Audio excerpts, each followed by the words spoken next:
Greetings and welcome in the third part of our story, located in Oxford by night. I am a storyteller, my name is Slash, I represent Game Master Virtuoso, and this is the Coterie. I play Giuseppe the Nosferatu. I am Vasilis Moustakis and I play Giorgos Dimakopoulos, the Malik. I'm Rachel Dunnett and I play Rose Hathaway, clan as yet unknown.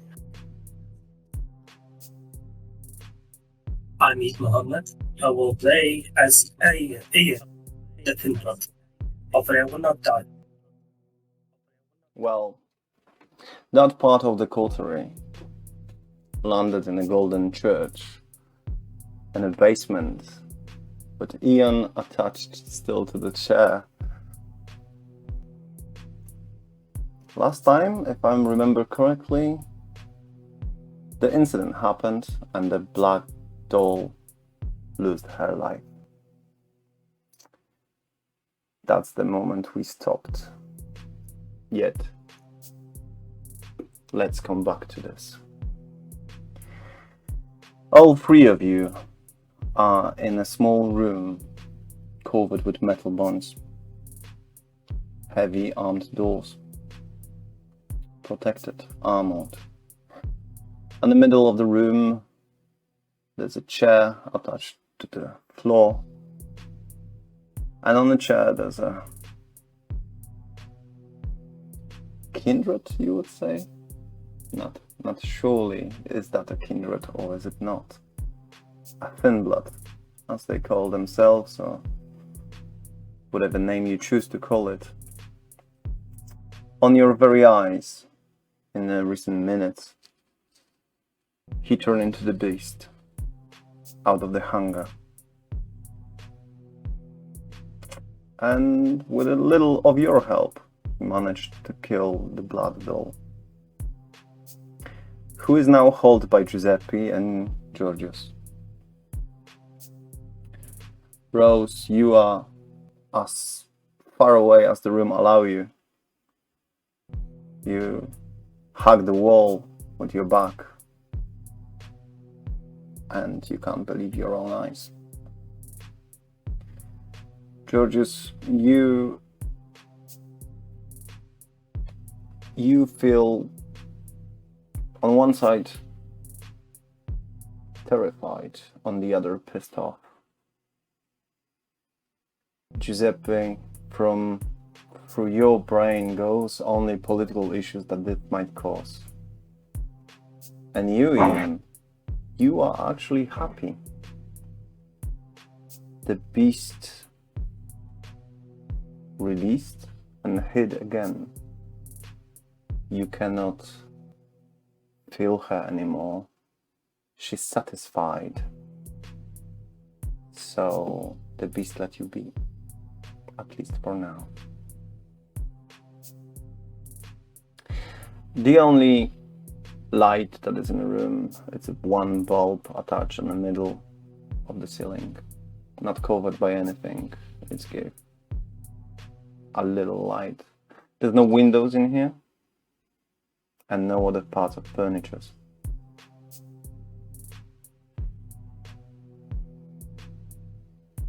What are you doing?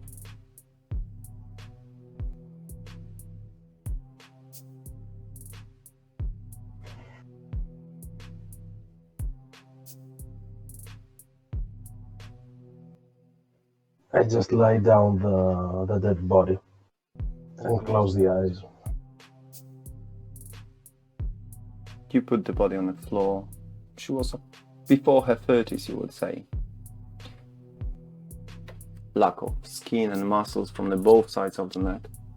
Open wound, blood on your hands, on your clothes, and now on her face when your dirty of blood hands touched her eyelids.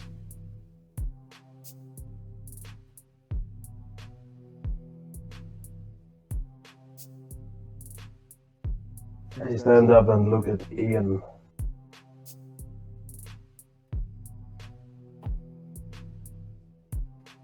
what are we going to do about this now?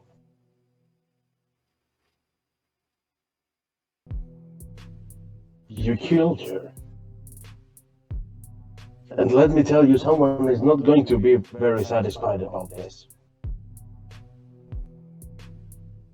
Good luck taking you out of here alive.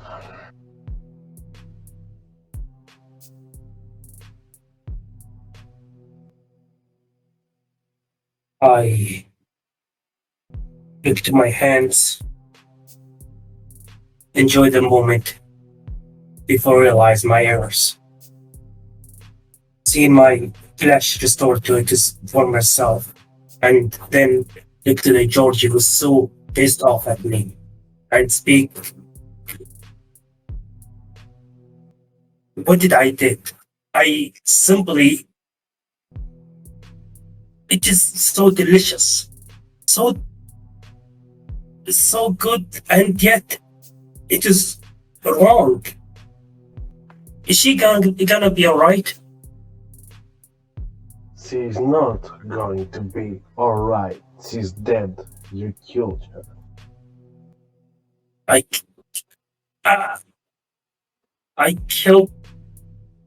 I just doesn't know. Look, I know I did a mistake, but I haven't killed any woman before. I usually kill the people who after me, but why do I feel something inside me telling me it is my right? Why do I hear a voice, dark voice, calling me saying I should eat more like this? That's the beast talking. The beast? What is that? Look at me. Look at me. This is exactly what it is. I'm sorry. Or fix this shit. Look, Being sorry will not keep you alive for long. Giorgio, I got an idea, but you may not like it too much. Not many things that I would like tonight, but I can think of one thing that might help this situation. I hear But you. I'm thinking one of you three's got to do it. I don't think you want this chick becoming like me. This is one way we can save her. You want me to turn her? No. I'm saying this is a way we can save her. Alright? I mean, I know the possibility, but the repercussions after that. Shoot, we don't have to know. No one's gonna. Only the four of us is gonna know. Alright? You have noticed the cameras over there, didn't you? Oh yeah. Thanks you for reminding me. Gonna send me need to make a few contacts. Give me 1 second here. But like I was saying, it's an option. I assume you're calling Leah. Yeah, I'm gonna call Leah, and I'm gonna ask him a couple of questions. One, if he can give me my coordinates. You making a call, yeah? Send him a text message. Text message. All right. Okay. States. I'll see if he can give me my coordinates, and Tell me exactly what you're writing. hey bro, can you tell me what my coordinates are at this moment? I gotta send this to somebody. Also, Gave you your straight away, like 2 seconds after you send that message. It went through. Boom. Second Also- respond. Or is that still the same message? I'm sending him a new message now. Okay. Appreciate that. Now,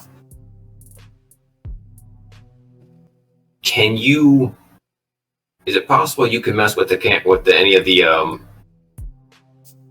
okay, out of character? I don't know the correct term for this. Surveillance. There you go.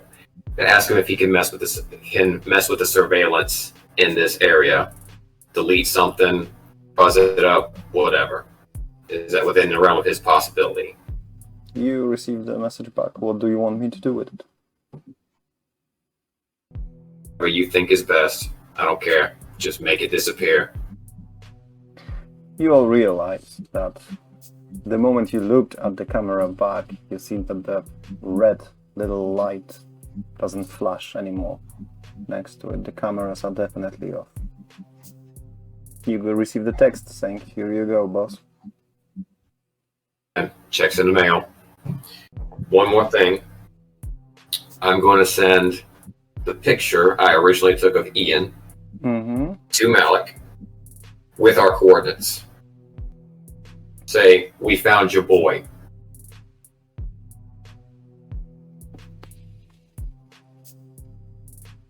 Malik, Yes. you are on the way and you received a picture from Giuseppe with the face of Ian, with the message, "We got your boy." But you have no fucking clue who is he, don't you?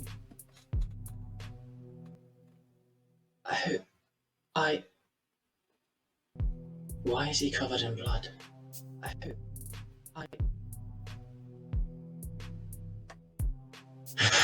I'm on my way. Send. Technically you are straight away, but any sense of logic forbids you to go any further. You cross that line, you know one out there.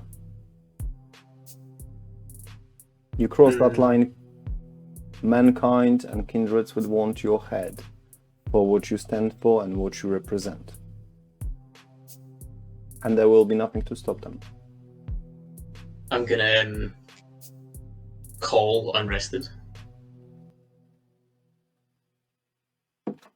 After a few signals, he picked up.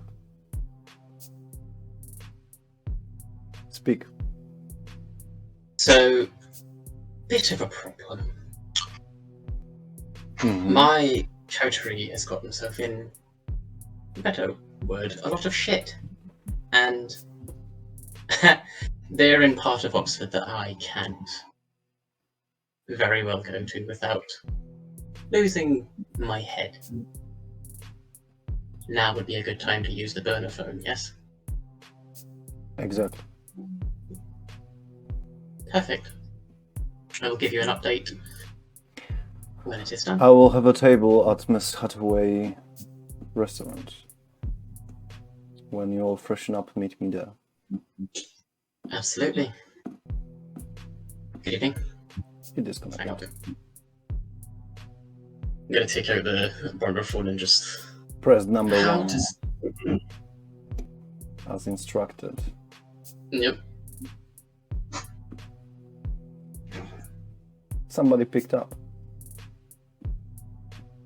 Hello? Mr. Malik. This is he. Death Squad will be approximately 4 minutes away your location. Please How fun. find secure place. Oh, I'm going with you. Unadvised, but as you wish. My coterie's in there, and I have to get them out safely. Unless you can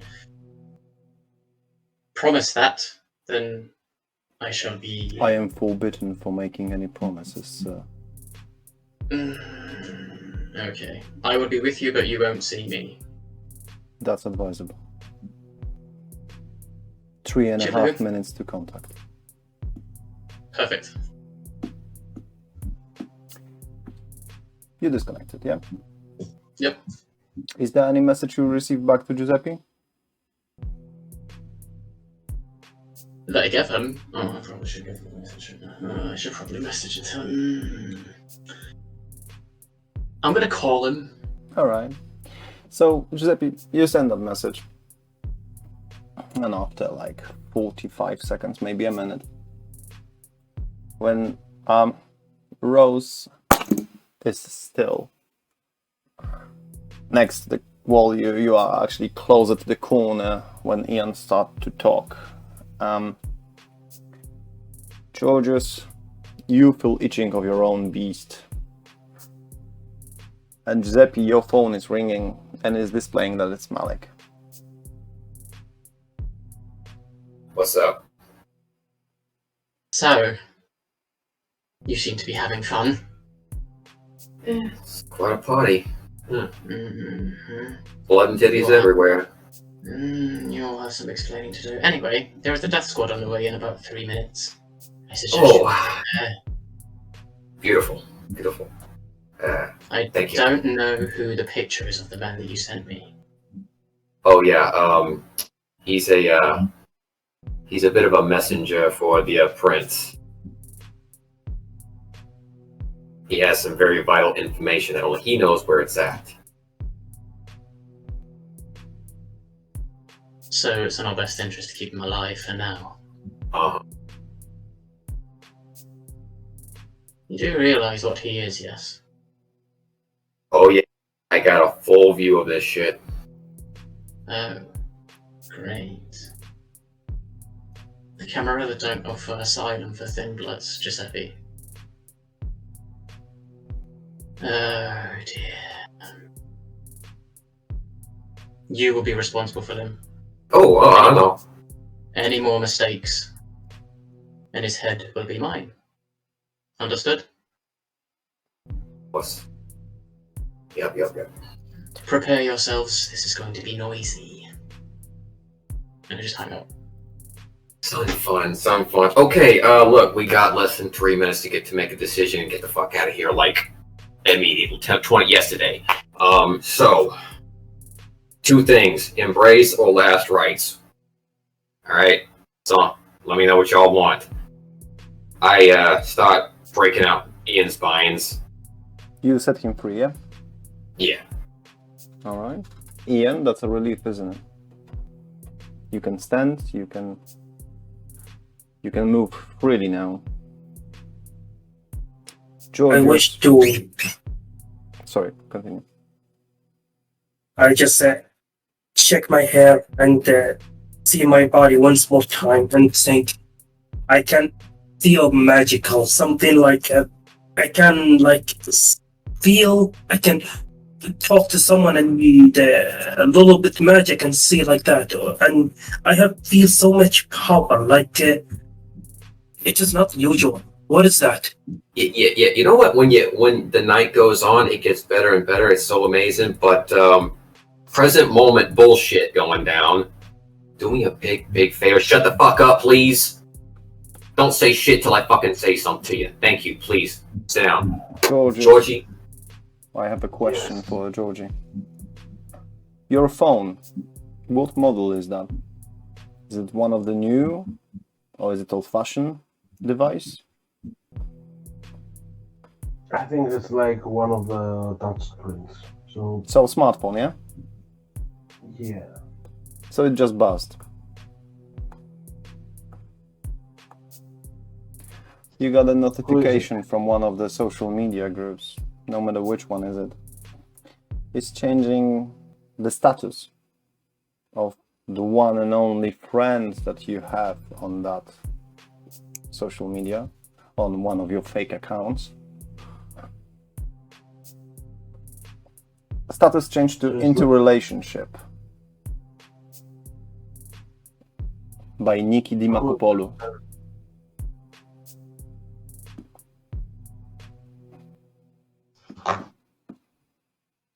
The moment that Giorgio look at his phone, all of you can see spark of the beast inside his eyes. He nearly dropped it. I just saw the phone in the pocket. Is the camera blinking right now? No, it's turned off. Dead. Is the body still warm? Barely. It's losing the temperature. Ian, I she made you owe to her. wait. Up. if she still have breathing, I probably can kiss her, and she will feel a little bit alright for a day. The being told me that I can make someone slave with my blood. Is that possible? Just a When slave they're- for a day. When they're alive, yeah. She dead. I do not even pay attention to them. I just feed. You have to finish the blood first, right? So you bite her first. But Yeah, she's a first. corpse. Therefore, it's not gonna work for you. The only person who can embrace her would be Ian. Because he got her blood inside him. Fuck it, I forgot about that. Will she You do- carry my curse? Yeah. You do that. You do that. I cannot do this. You must do this. This is your responsibility. Will she Make it- carry my curse or not? Yes. Now make a decision now. She's either dead, or she's half dead like Malik, you. you see approximately a dozen cars arriving in front of the warehouses. My teeth Black isn't that man. much strong, but I just need to. Police. And unmarked cars. Give it to me. Give it to me. The doors I'm of the s- warehouse, the metal gate is opening, and the fire starts. The exchange of fires is heavy. Rifles, even rocket launchers. That made the first car explode. Rose is deafened. Rose, cowering, covering her ears. you hear everything from above. Yeah. Rose just. The moment before the opening gate, Rose, you heard in the name of the Golden God. And They're here already. mortal beings, humans, going to arms.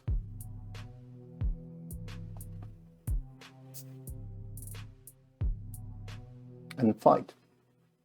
An unfair fight against the army that you met before in a cemetery park.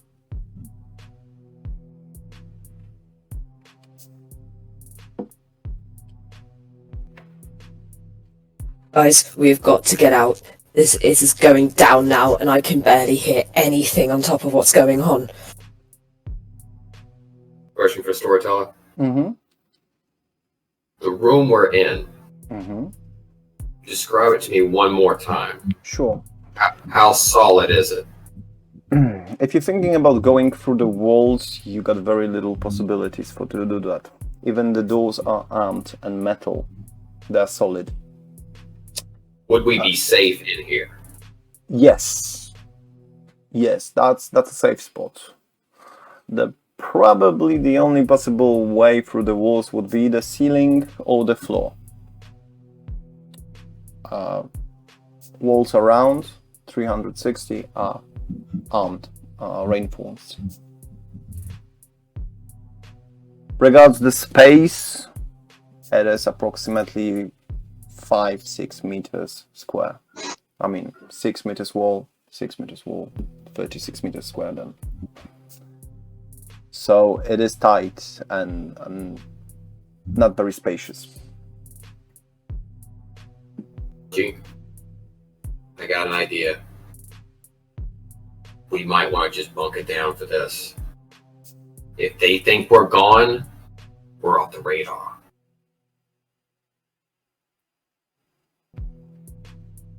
They won't be looking for us.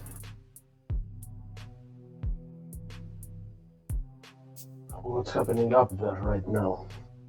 Yeah, what's Ooh. happening out there? Malik, First. I assume you joined the shadows. Do you want me to roll for the Yes, insanity? This has gone horribly in the past, you know that, right? Oh yeah, I passed! I'm not getting hungrier. I'm just gonna Secret passive. You join the shadows, and the moment that army of unrested revealed their real nature. I mean, move with the celerity into the warehouse, jumped on the roofs with the potents, or just technically crushed those humans that attacked them. Start to kicking the asses inside. You start to walk in the moment you realize it might be safe. Yep. Around you, when you're walking into the warehouse that looked like more like a casino or old bar, you see plenty of shots, killed, technically remains, corpses of humans. You can smell the ashes of the kindreds that stayed in here, yet you do not recall none of the smells. You don't even recognize them. You just know it's with the ash in the air is the remains of the kindred that was killed by the ghouls. You see 20 people with rifles, full SWAT tactical uniforms, making sure that whoever gave up, whoever surrendered is handcuffed and put against the wall with a bag on his head or staked if that's the kindred. Funny enough, you see a stakes with some kind of electronical devices, making sure that they are not that easy to take off. I need to get in. You all can hear how this communicate between themselves, saying which sector is clear.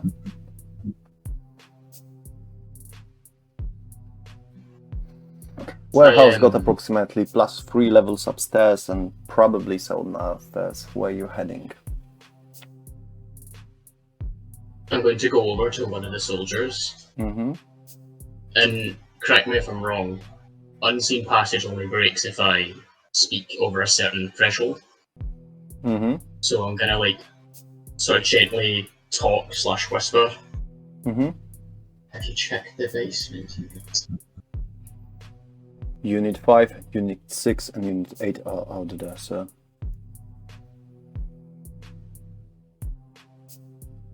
Send them down. Be careful. I will be following behind. Yes, sir. So, in the meantime, ladies and gentlemen, the door behind you has been opened. You see 4 soldiers in full SWAT uniforms, the same that hold you in a cemetery park. The same that work for the unrested. The difference is that at the moment 2 of them are having a flamethrowers lit up and ready to go in front of your faces. Whoa, friendlies. They start to give you commands like, on your knees! Hands up!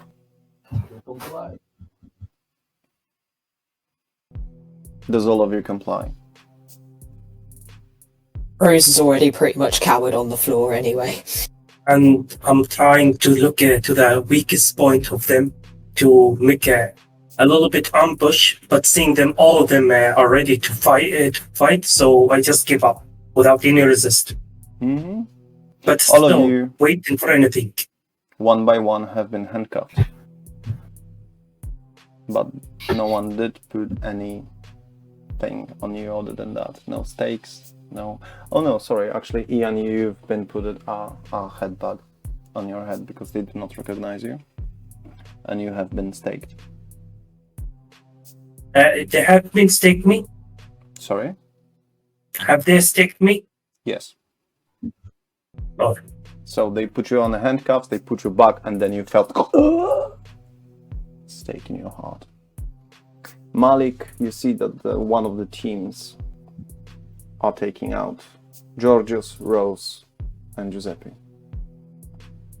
Hey man, how you doing? You can't see me. Upstairs, you're going through the corpses, the floor full of corpses. I would say 40-50% of the population that was on the floor are dead. Rose, you can smell you can sense the smell of burned kindreds. The same ash that you smell in the graveyard. And the team took you out to one of the cars. Malik, your satellite phone burner is ringing. It's Commander here. All floor clears. Perfect. Was there any sign of Zoltan? No, sir. Very well. Thank you for your service. What do we do with the captives? And if my coterie are present, bring them to me. Where is that? I will join you at the car. Yes, sir. The soldiers that took you out received some comments through the intercom and led you to one of the van in front. They put Ian on the front, on the front part of the car, and they let you be there, unhandcuffed you, released you, and step back, staying in a row like good puppets, like marionettes, people without a character or self-consciousness. They just like turned off.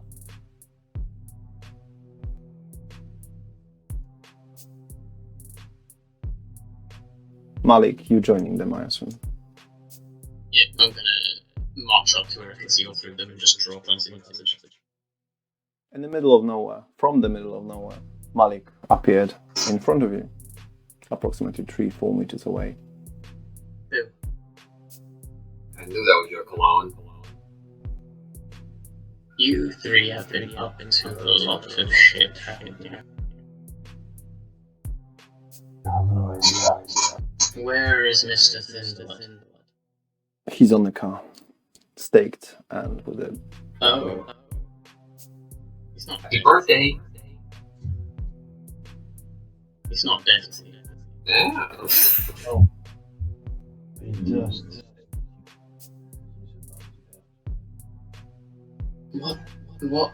What happened? What? Someone explain. Do you want to talk about this here? No, we should probably find it. Otherwise, give it. Let's Go. I'll collect Mr. Thinblood then. You do not have a car over here. No, we don't. I'm gonna call Unrested just to help you. Speak. So, the coterie have been collected. There is a Thinblood in our presence. And why do I care about the Thinblood? Apparently he has information for the prince. Doubt so. Question. Advice. I don't have a time for Tinbloods. Got mortals on my hand and you know that, don't you? Yes. So I believe you're capable of questioning Tinblood and getting the correct answers. Okay. That is okay. Right. If there is any important, let me know. Absolutely. The New Haven. Oh, he's not done yet. Sorry. Oops. Mm-hmm. Your New Haven is set it up. It will be ready tomorrow. Perfect. One of my commanders will drop you the keys. Smash it. Have a good night. I shall try. He disconnect the call.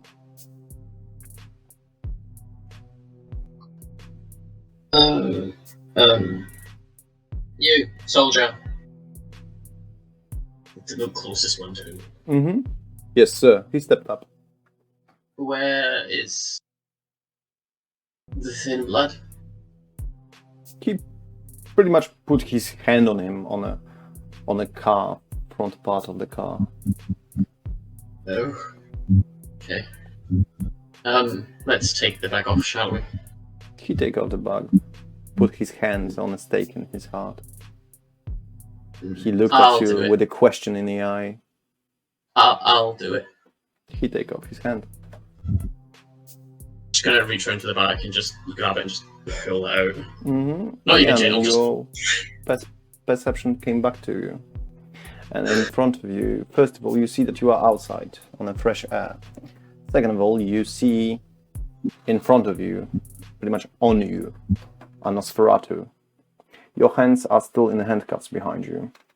You're on your back, on the front mask of the car, pretty much on the windshield. Malik, you can describe yourself. I am about 5'10", 6 foot. Sort of wiry, white hair. I have a large scar across my neck. I'm wearing black cargo pants with a long blade strapped to my thigh. My hood is down because I'm not invisible. Black hoodie, just leather straps on the sides, loads of rings, big necklace. He's pretty ugly. He's pretty hideous, not gonna lie. And Ian, you can now describe yourself as a young version of you. First off, I took a deep breath, and my former self, my younger self, is long, short hair, and with sweet tattoos, and wearing little jacket and jeans. And the moment that Malik removed the stake on me, my thin blood mark, the crimson moon, has been burning inside my skin. Like refresh burning. Mm-hmm. And I feel an agony pain. And when I see Malik, I feel both in terrifying and my body just in fire by the mark. But I know him for a while. For one picture, I've been given to by the people in the camera, and No, in fact, you know Alright. nothing of him. I'm sorry. You know nothing of him. You have no idea who that is. I doesn't know him right, but I just when I see him, like I see death itself in my face. Who are you, beast? To you, I might be. Now, Yeah. come with me. I just grab him by the throat and just pull him along. Mm-hmm. Hey, boss, remember, be careful. He's stupid. Yeah. Stupid. What do you mean by stupid, Giuseppe? What has he done? What have you done? Just mean like he don't know shit. He's about this, all this shit. He's dumb. He don't know shit. Oh. He knows stuff, but he don't know stuff he needs to know.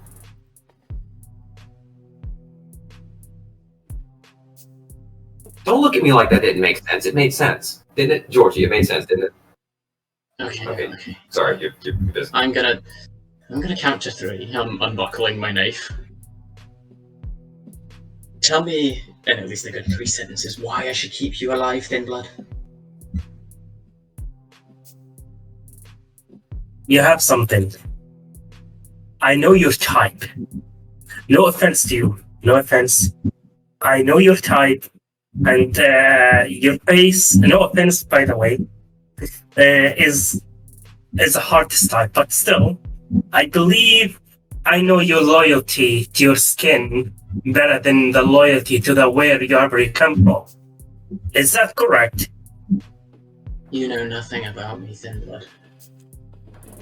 Oh, try me. But I doesn't know anything about you much. But all I know, that's why the reason I am alive, you want something from me. Is that true? I'm gonna look at Giuseppe.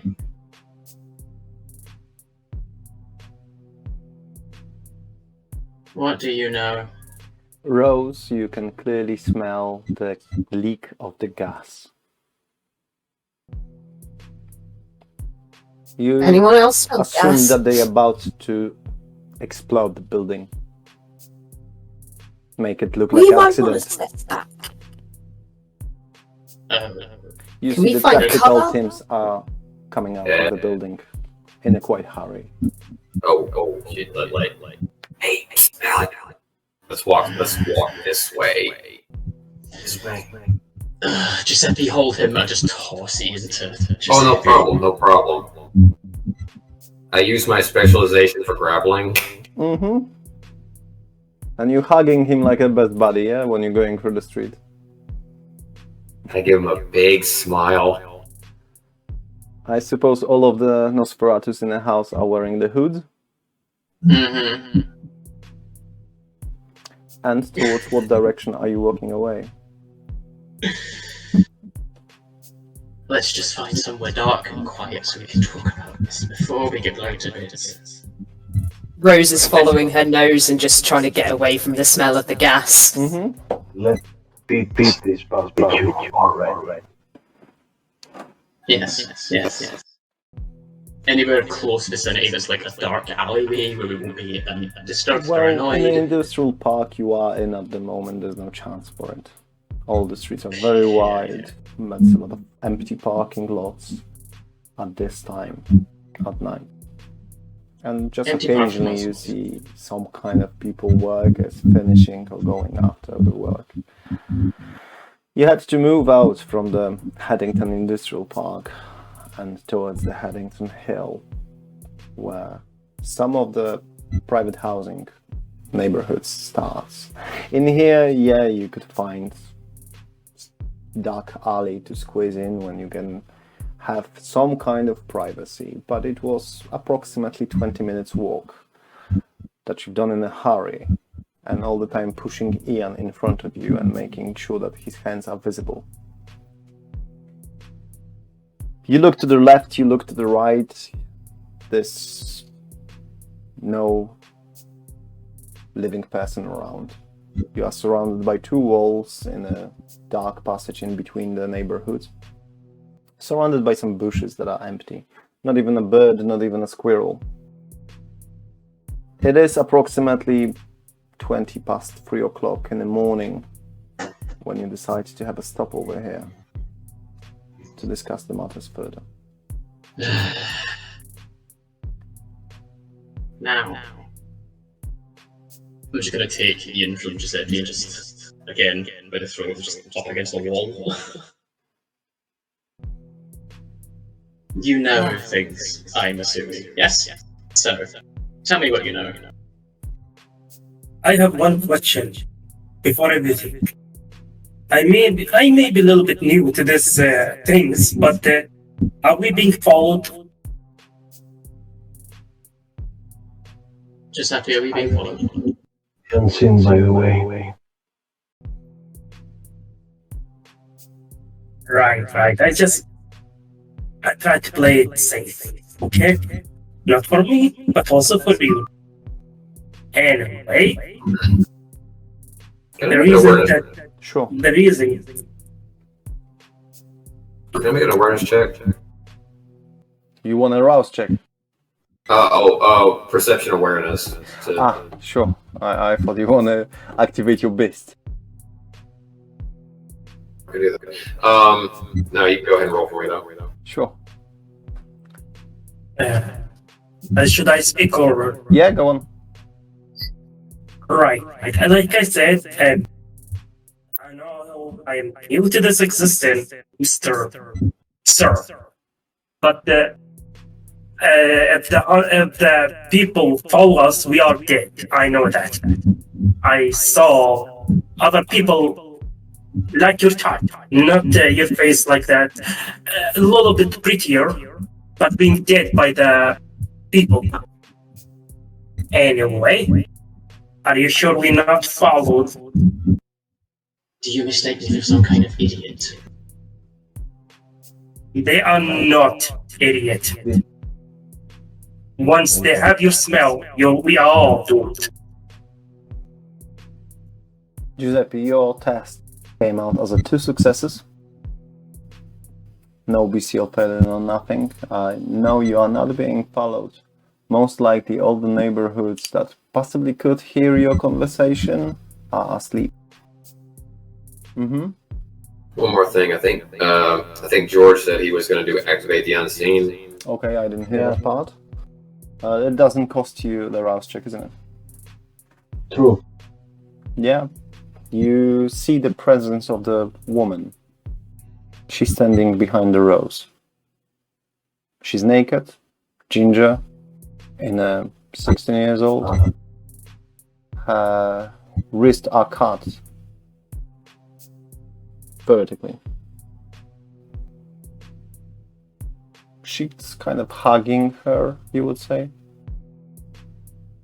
The moment you lie your eyes on her, she looked up to you. You have an eye contact with this dead woman. I approach slowly. Rose, you see him approaching you with the glowing eyes.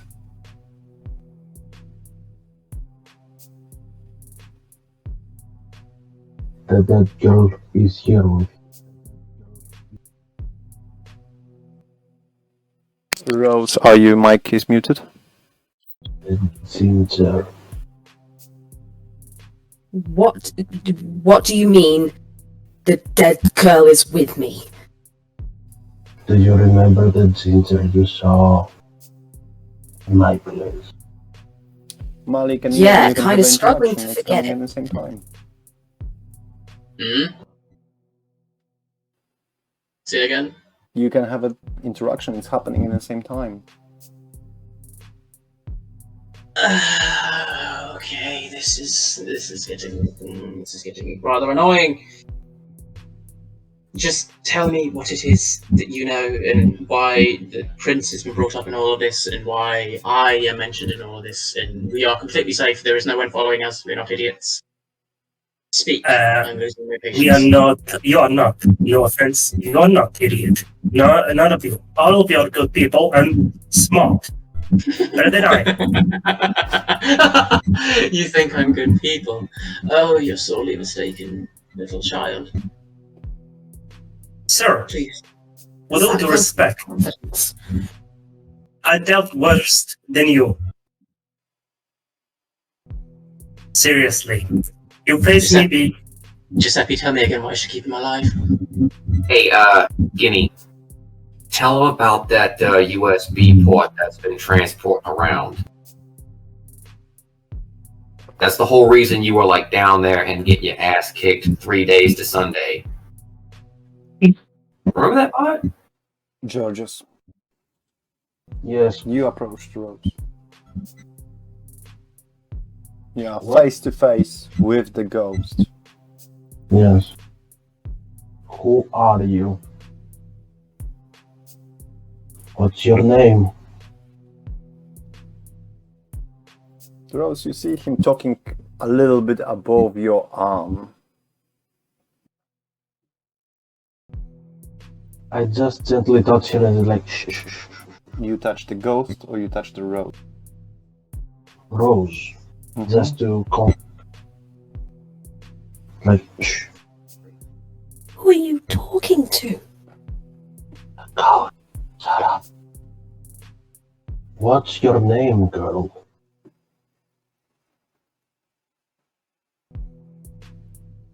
She opened the mouth and tried to say something. Yet the lack of tongue did not allow her. Instead, she started dribbling blood from her mouth. I say dribble, but it's a quite big blood out. It's a leak, like from a pipe. It started dribbling all over her face. It started to go on Rose's clothes, but after that, it's like it's sinking into it. Well, Rose is having definitely her hoodie on herself. And this is what the ghost is hugging.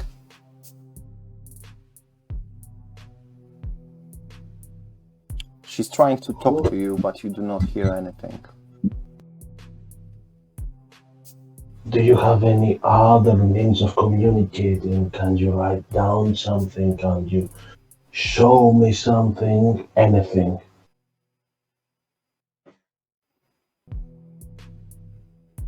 Anything. She looked behind to the pathway further to the neighborhood, and she started to walk away that way.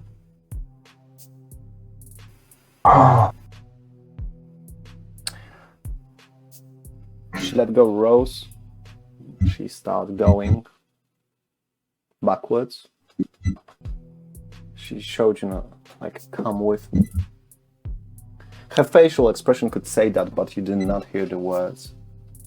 She made few steps out there and she disappeared. You start looking out there where she disappeared, and Rose, somehow you feel better? I mean, maybe it's the fact that you don't hear the gunshots, you do not sense the gas, you do not see any corpses around. The environment changed, you in a nice neighborhood. All of that making a little bit better in your head. At least it's quiet here.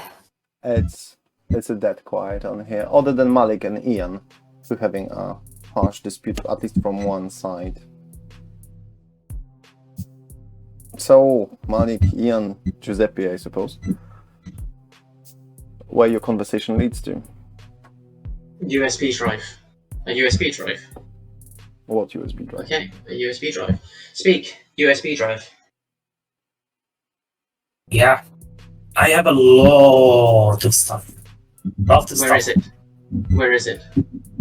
I know a lot of things, and yet, You're not with all due answering the respect, question. Where is it? I am a messenger. I am a messenger. Look to this mark in my chest. They put it on my chest unwillingly, forcibly, all because I am seen useful as a driver in the daylight. Well, yes, Actually, on his chest you see the Camarilla sign. It's quite often used in the Camarilla to stamp the tools and the dogs. Why have I not been informed about this? Wait, what? It's anyhow not the sign of Maula, it's just... There's No. one more. That's still burning up.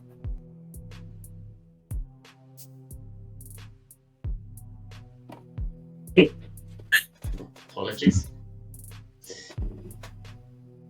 The mark on your chest is Camarilla mark. Okay, so this. Where is this USB drive? I can give it to, I can go it to you, lead you to it, but I want a few things in return. Are you in no position to bargain, Thin Blood? Your life is hanging on by a thread.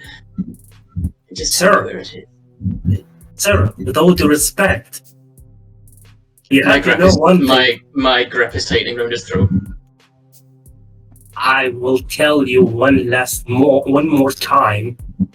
I want something, and you will want something. Why won't we come in agreement?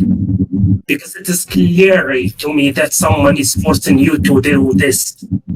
No one is forcing me to do anything, Thin Blood. I am an Archon. I do what I wish. Sir, I will repeat myself one more time. Someone forcing you to do this. Think about it. Something for me, something for you. What can we do for you, Skinny? Well, I'm on the habit of cutting his head off here and now. This thing means nothing to me. Cut my head, sir. Cut my head, but you will got nothing from me. Hey, Malik, take 5. Take 5. Get a coffee break or something. Take a smoke. I don't know. Take a dump. Smoke some weed. Relax. So, Skinny, what can we do for you? I'm not taking advantage on you, with all due respect, sir. All I want just to leave this damn rock, this damn island. I already told you. Can you provide that for me? You want to go home? You want to get out of here? Yeah. There is no way out of Oxford. No one leaves Oxford. You leave Oxford, you die. So either you die here or you die over there. It makes no difference to me. Sir, with all due respect, I am more like a dog that should return to his owner house. I deliver a message. Should I show you the message? Ian, You go. sorry to You got interrupt. You did not deliver the message. Sorry? You did not deliver the message. Yeah, it is in my car. Should I show it to you? Where is your car? My car in the abandoned warehouse, and in the bar, nearby the beach. Abandoned warehouse. You can see it. Creepy, awful, that kind of stuff. He clearly made it up as there's no beaches in Oxford. I'm losing my patience. I've drawn my blade at this point. I speak the truth. I put it in warehouse nearby the beach. I'm not lying. Giuseppe, I'm going to kill this man. And let me take care of this. So, all right, Skinny, listen. How about we'll do this, since I technically did save your ass. You know, I'm not a bad guy. You know, I helped you out. Right? There were some issues, but we got out. How about you take me to this? It's in the report. Don't worry. It's in. It's in the report. It's fine. No. What did he do? Giuseppe, Well, what did he do? Hey, he got his face cut up. You know, I took care of it. All right, it's done. It's fine. We're good. So the blood on his mouth and teeth are his. Yeah, of course. I mean, who else would it be? What are you talking about? It's taken care of. Don't worry. I'm going to turn away from Giuseppe and look at him dead in the eyes. Who did you kill, Thin Blood?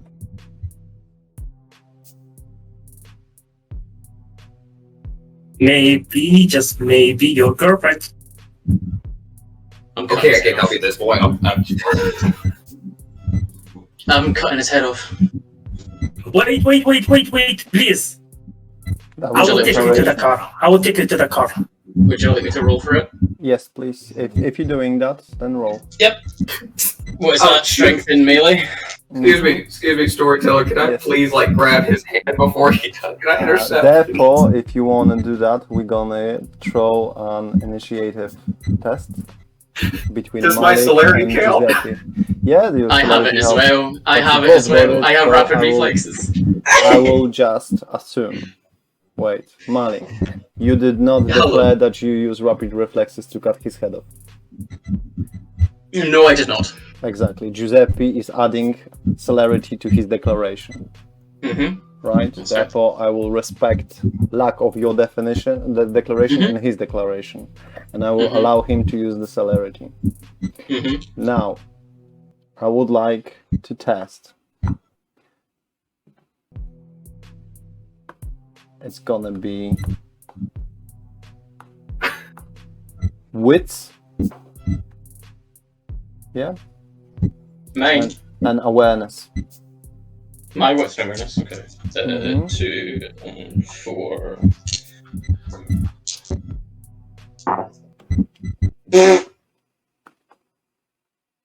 That's 4 successes. 4 successes. Mm-hmm. Okay. And No. let me roll for Giuseppe.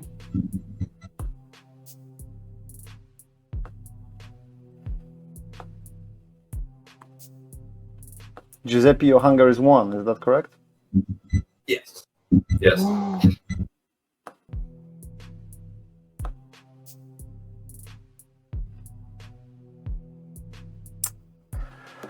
Giuseppe, you got 3 successes and 1 bestial and one on bestial failure.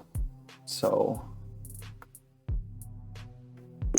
unfortunately Malik won. Malik, now you can do the tests for melee and strength. Giuseppe, I'm adding here 1 point of hunger to you. You did not manage to hold his hand before he cut him. You feel that your beast gets Storyteller? angry at you. Yes. Can I use my thin blood alchemy become like a mist In your for turn, 1 second? in your turn, if you survive that, you will be able to do so. But now at the moment, Malik holds you. Therefore, he wins the. Can I spend a willpower to reroll? Can you tell me what's the outcome of your test? So I got 1, 2, and 2, 4 with a crit. And you want to use the willpower, yeah? Yes, please. To roll 3 blank dice. Mm-hmm. Reroll 3 dice.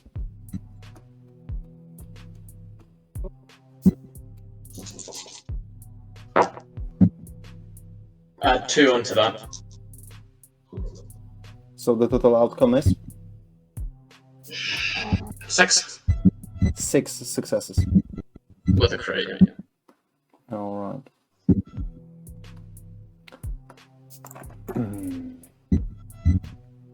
Ian, do you have a pull to dodge that? I'm sorry. I have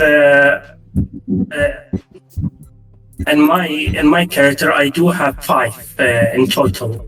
Both Dexterity of plus athletics. dexterity and plus what? Dexterity and athletics. Dexterity and athletics. Yeah. 6. 6 pull. You can dice.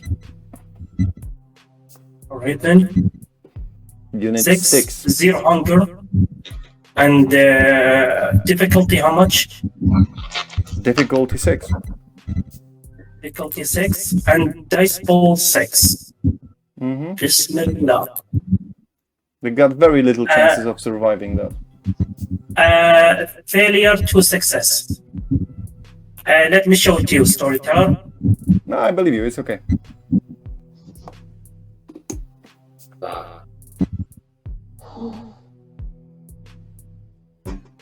Well, you did not chop off his head. That wasn't a clean cut. But it left him pretty much on the edge of the death. Ian, you are incapable of taking any declaration. Your health went to minimal. He passed out, you would say. His head is holding only by the little parts of his skin on the neck. The bone of his spine is definitely chopped off. At least at the majority of it. It's weird that he did not turn himself in flames like he's supposed to. But it's maybe the thin blood about him. He is like a meter away now from you on the floor. Giuseppe, you look like you want to say something. I'm just sitting there going like, this is some bullshit right now. Look. You need to sharpen that knife a little bit. How close did I seen this? Yeah, you are like 5 meters away towards the alley when you were like looking at the girls and she was terrified of what you are doing, and all your creativity space was involved when you heard splash of the kindred, thin blood on the walls, and then this noise that Ian's body created, and a little bit of scream inside that could actually wake up neighbors. What the fuck are you doing? You see Ian on the floor bleeding out. getting older and older. Giorgio, can I give him some of my blood? Do you have any? I mean, I should. I mean, yours? Yeah. Sorry? I should, yeah. You feeding him with your own blood or what? Yeah. And how you do it when he don't have a neck to hold it? Yeah, stick it down the little throat. Stick it down a little. Oh no! Let's get a trial here. Yeah, Like- my finger. I'm just like, It's a little boy. He just bite his west and feeded me through my throat in here as a kiss. Ian, if you would be aware and conscious, then you could say that. But I think, Georgios, do you have medicine? I have medicine. I have medicine. Jesus. Hmm? It's like, no, give him to me. Trying to put my head up to where it should be. It's more about injecting the blood in him. Yeah, it's like, Jesus. How the fuck do we do it? Do we have to Rose. Can I make a reactive roll to anyone that's approaching Ian? Mm-hmm. Rose did anyone not approach. approaching? It's Giuseppe and Giorgio that approach the Ian. Are you? Wait. Who's approaching Ian? Giuseppe and Giorgio. The Nosferatu and Malkavian. Okay. Do I have a pen on my person? Yeah, you can find it. Good. Step back. I gotta try something. You're not trying anything. You stop. And you have to answer some questions right afterwards. Oh, I need to answer to you, do I? Lots of reasons. Just wait for it. You seem to forget the reason that you are alive is because of me, Georges. Silence. Let the doctor do his job. Doctor.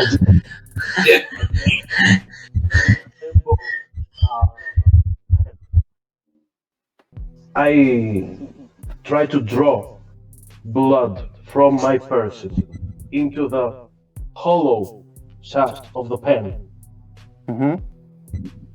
like using suction, like Mm-hmm. fill it and then try to inject it. Okay. To push it inside. Are you the injected Ian's it body. where the throat should supposed to be, or to the butterflies on his body? What? Are you injecting that blood from the pen Yeah. into where his neck's supposed to be, where his throat is ending, cutted one, or Yeah. on the butterflies on his body? I could try both. Actually, I would try both. Okay. Are you aiming for yellow butterflies or blue? From the neck first and Neck first, yeah? neck first.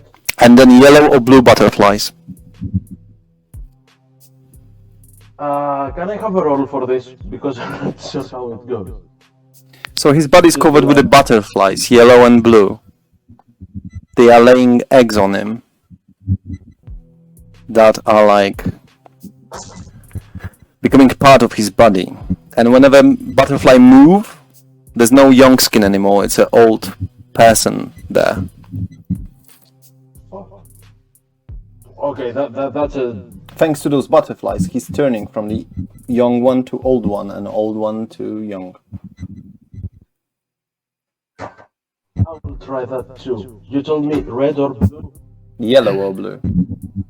yellow or blue. What is it?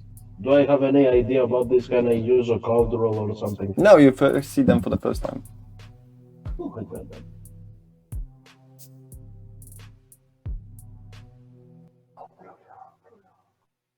You all hear that he inject his blood into his neck. And he's now saying yellow or blue, oh my god, yellow or blue. Hello.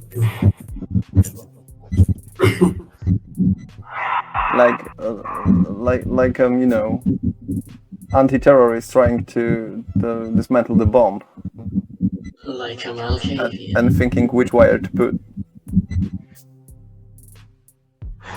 Which butterfly? Can I do anything at this point? Of course. I have a code that you could strike, Georgios. You have what? I'm spinning my blade while I'm saying this. I have a code that you can strike, Georgios. Do you know anything about the butterflies, though? Oh yeah, the one just hanging off his neck. I'm gonna go for another slice. You finishing him off, yeah? Yeah. No, I will try to stop him. I will try to stop him. Okay. Test your initiative.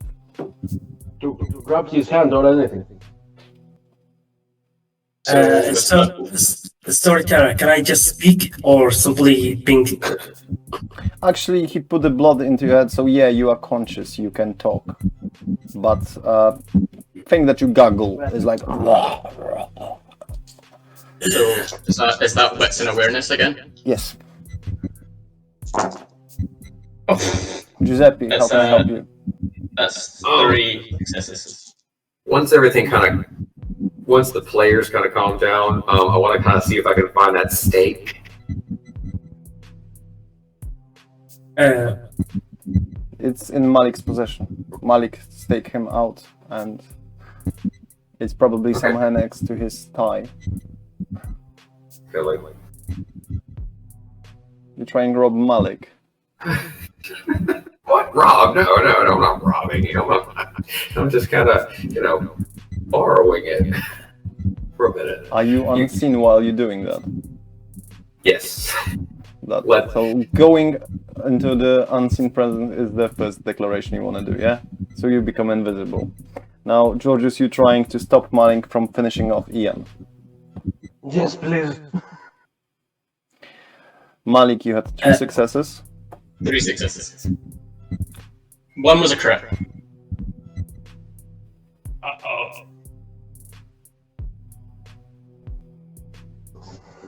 Let me just open Giorgio's. Note to players, this is not personal, this is just Malik. With, you got 5 dices.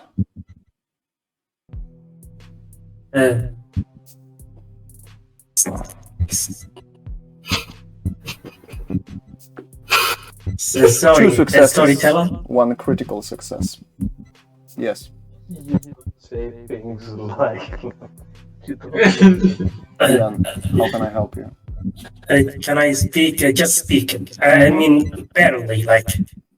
Say 2 Right. sentences. Literally count your words, because you see the machetes going down, and you see Georgios trying to stop him, but failing miserably. Alright. It doesn't have awareness, but just for saying, right? What you saying? It doesn't have awareness, but they're just saying, right? 2 sentences. That's all. You got 4 seconds of talk, that's it. To Malik immediately. I have a message you wanted. If I die, you will not get it. And I know Rose's father, the maker, and pass out. Stop. Just pass out, not die. Malik does what he said, stopping your swing or not. No.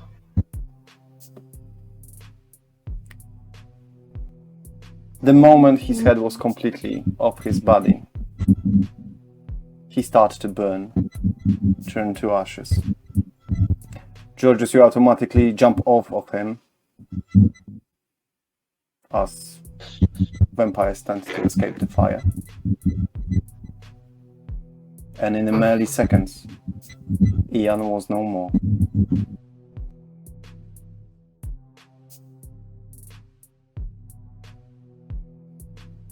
Welcome back after short break. As we finished the coterie, we're on a Haddington Hill, somewhere in between the quiet and silent neighborhood, in one of the alleys in between them. It is the place. Ashes of Ian will remain with the wind, at least for an hour or so.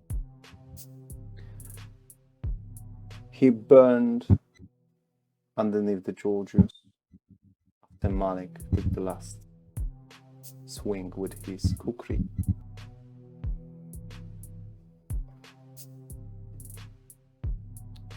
Some of the lights lighten up in the houses. People awake after shouts and heated up disputes.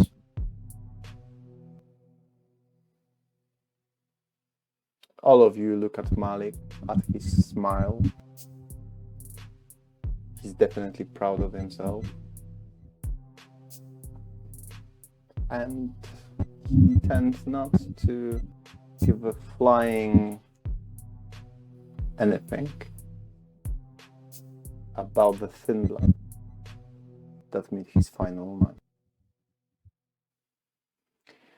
Malik, for your psychological records, for your supernatural studies, you can now mention that thin blood tends to burn just like a regular kindred.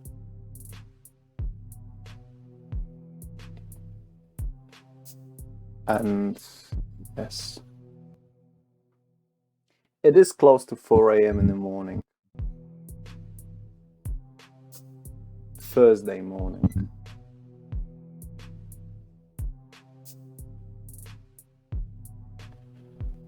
Silence in between you. It's long and uncomfortable. There's no eye contact in between any of you. For at least a minute, every single one of you, all coterie, was alone with their own minds, thoughts. Until you spotted blue and red lights at the end of one alley.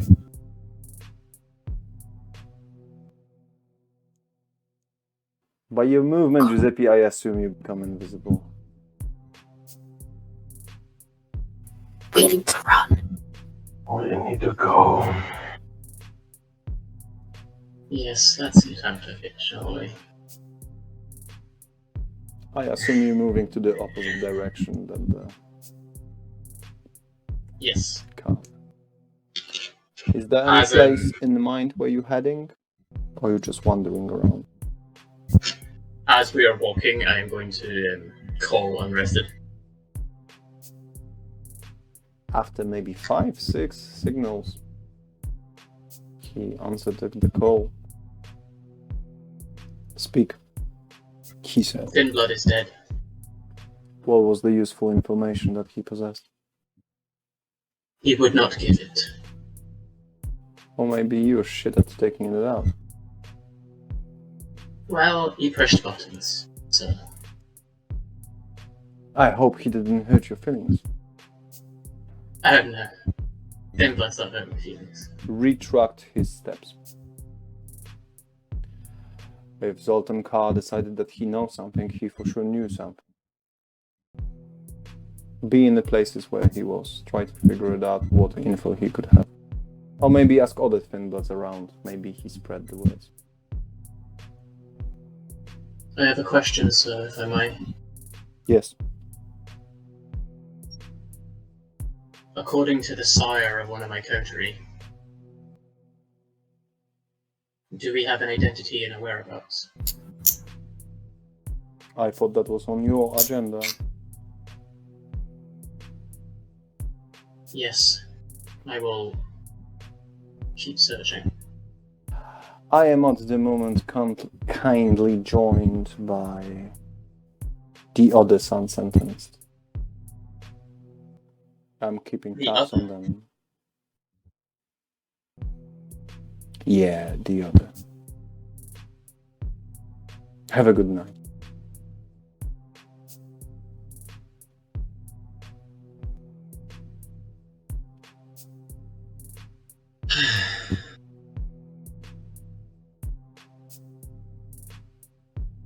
We need to keep moving. Where are you heading?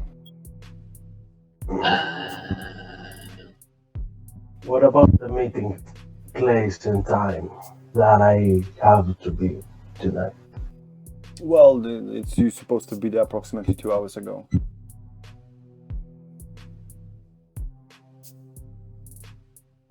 How close to dawn are we? An hour or so. My haven isn't ready yet.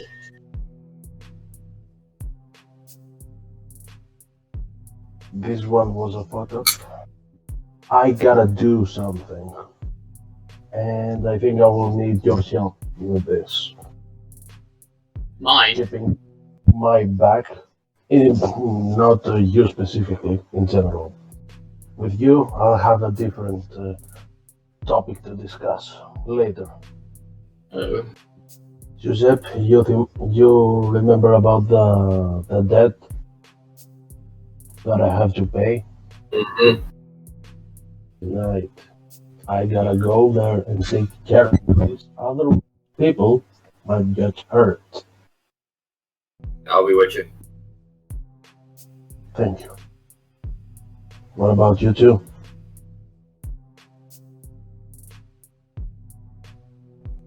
Are you with me?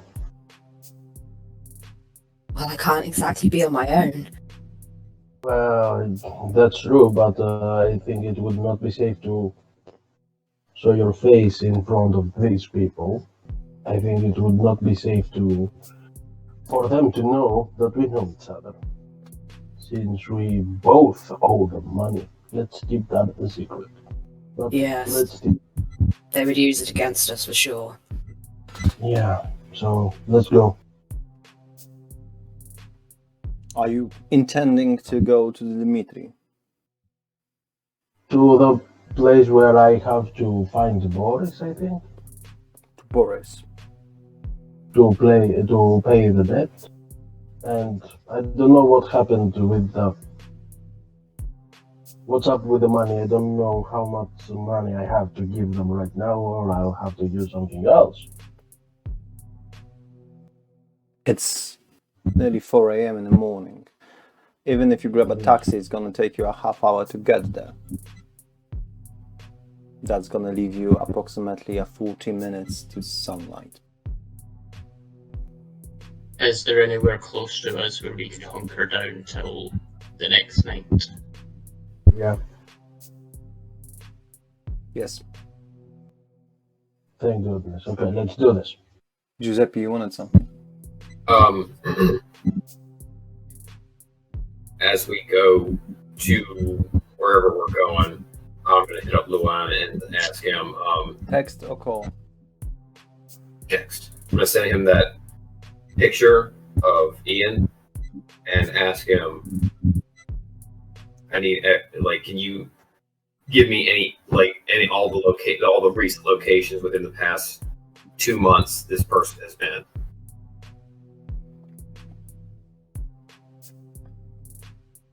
After maybe 5 seconds, you receive the message, quite long, stating his employment status, his company card, his flight tickets to London, his credit cards, his debit cards, and there's 3 locations that are pinged in Oxford City where his card being used. Yet the location doesn't tell you a lot. Maybe Malik now wears it, or Rose as they local. You got the business name and address and account name whatsoever.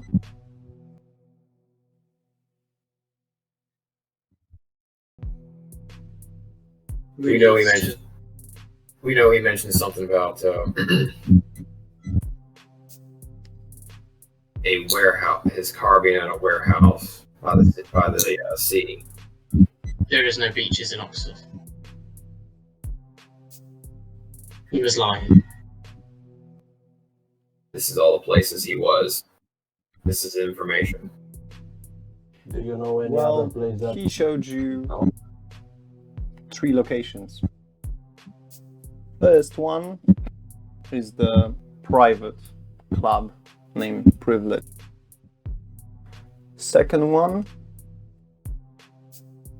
is the University of Oxford, the museum. The same place that they put the Harry Potter scenes from, and quite big tourist, a local gathering for tourists. Place normally overcrowded. And the third location was a petrol station. And you, as a kindred with the certain experience in this Oxford, you know that this petrol station belongs to Mr. Briggs, one of the Primogen members. So he did not lie about his ties with Camarilla.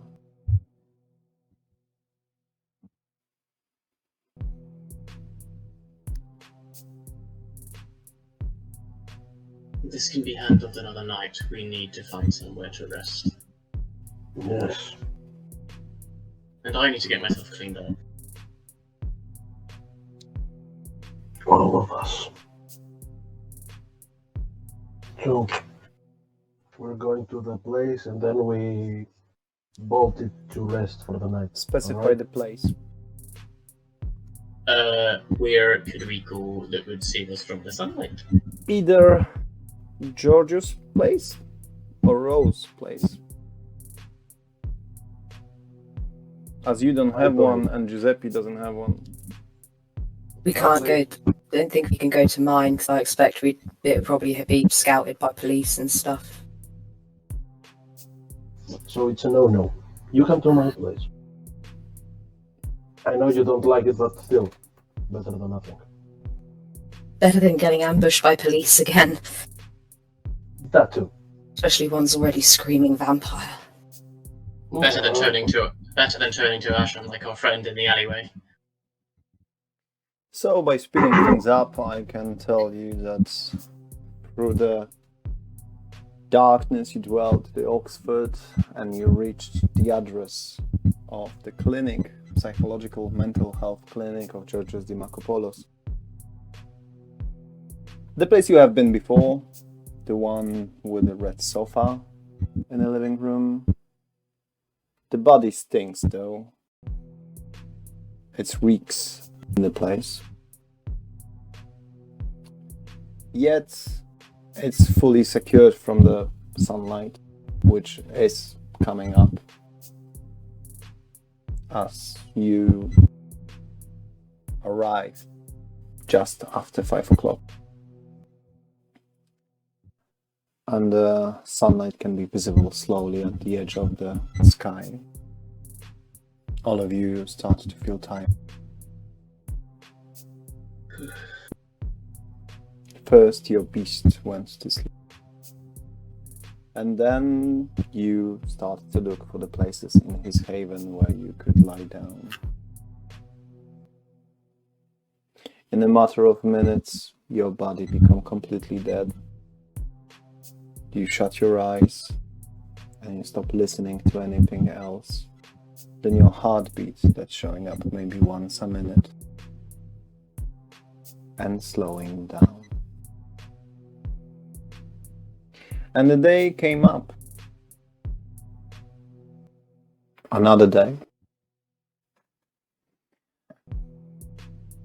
Completely unaware of what was going on, you could only wonder and assume what the day will bring and what did brought to the people around you.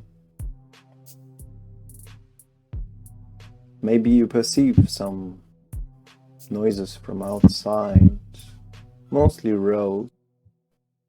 You heard somebody knocking at the doors a couple of times, putting something to the letterbox.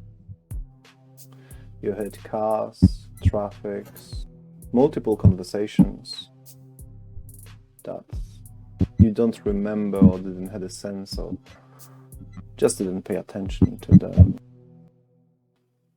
But more than any others, you have been aware. And on some point, the day starts to turn into a night. And your senses start coming back to you. Your heart starts to speed up to the minute, once a minute, and then more. And when the sun completely hid your eyes, at once, you're conscious. In a different part of the house, flat, office, living room, you are all awake and hungry.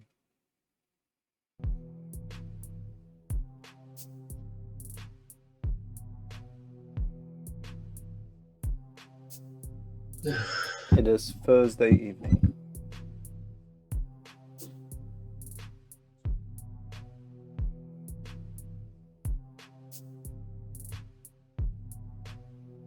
We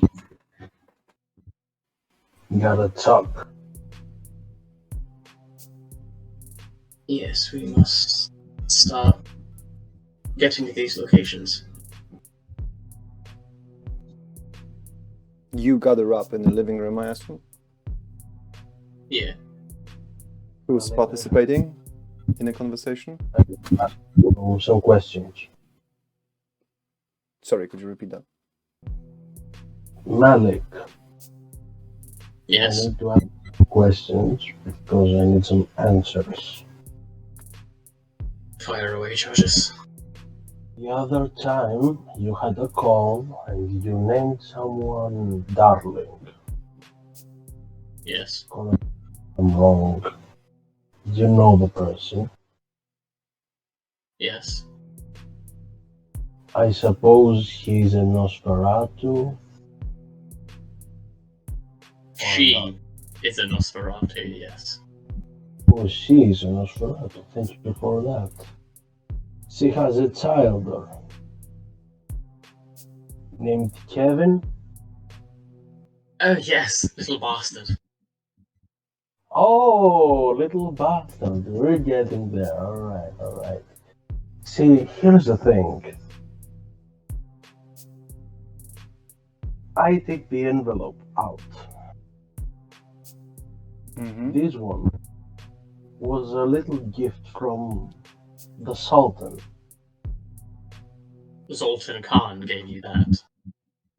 Yes, he was the same guy that gave us a Thin Blood. Someone you believed to be Zoltan Khan gave you that. Excuse me? The person you met was not Zoltan Khan, Georges. Who was that? A puppet. An actor. Someone in his place. Do you really think the leader of the Anarchs would just drop himself in when I was coming along? It's way off, and that's why I have my doubts, and that's why I need answers. Because I think there's something terribly off here. About Kevin? Giving gifts all over the place, that's Kevin, as far as I'm aware, he has the okay from the prince for an embrace Oh. for this person. And I slide the envelope on the table, open it up. One question. Is Rose and Giuseppe in the living room at the time being of this conversation? Yeah. Okay. He passed to you an envelope where you see pictures and documents of the person named Niki Dimakopoulos, who is a student in Oxford University. She studied journalism. First year. Do I know anything about this person? Maybe you have seen her in the bedroom. Yes, she is all over this place. That's the lady from the pictures in his master bedroom. if you remember in episode 1, I described you the master bedroom in his room. He had plenty of her pictures. Do you know who? Very pretty, long dark hairs, approximately 20 years old. Do Marco Paulos? Yes. Your daughter? Yes. Oh, the pieces are coming together. Oh, okay. This makes sense. Oh, the little bastard. Okay. So when oh, go ahead. I gotta pay the debt to the mafia bastard so they can leave my daughter alone. Sabat murdered a person inside here where I have all the fucking pictures, so they know she's important to me.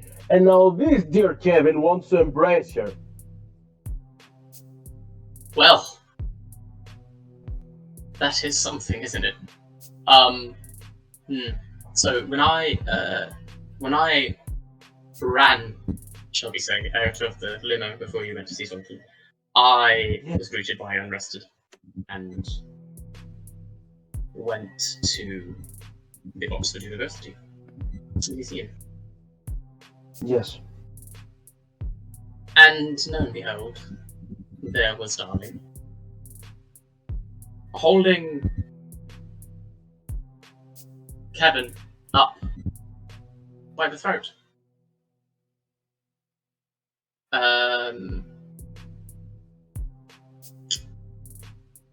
Don't know what he did, but apparently he was a bit of a dick.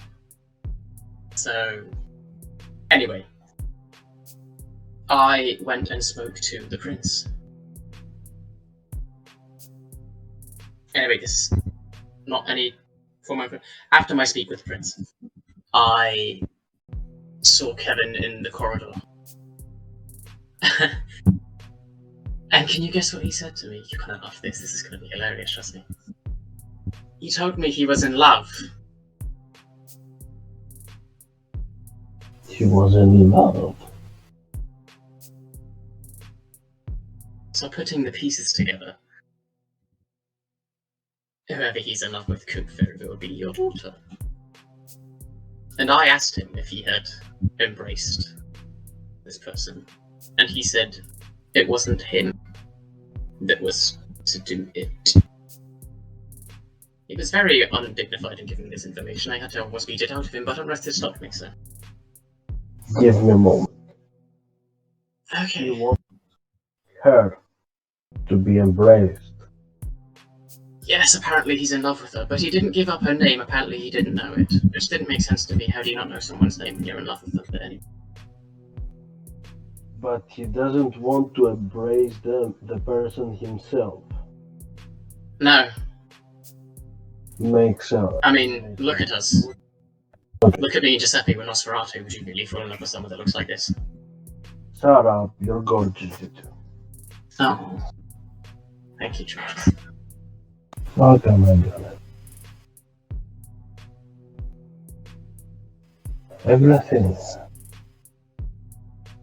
So, I don't know who intends to embrace your daughter, but I don't know if it's already happened. I got my phone. I need to check out these in relationship status. You're checking the social media. Yeah. Okay. You see that she's in a relationship With? with Lynn Space. Links? Lynn Space. You check the profile and you see a girl in approximately her same age.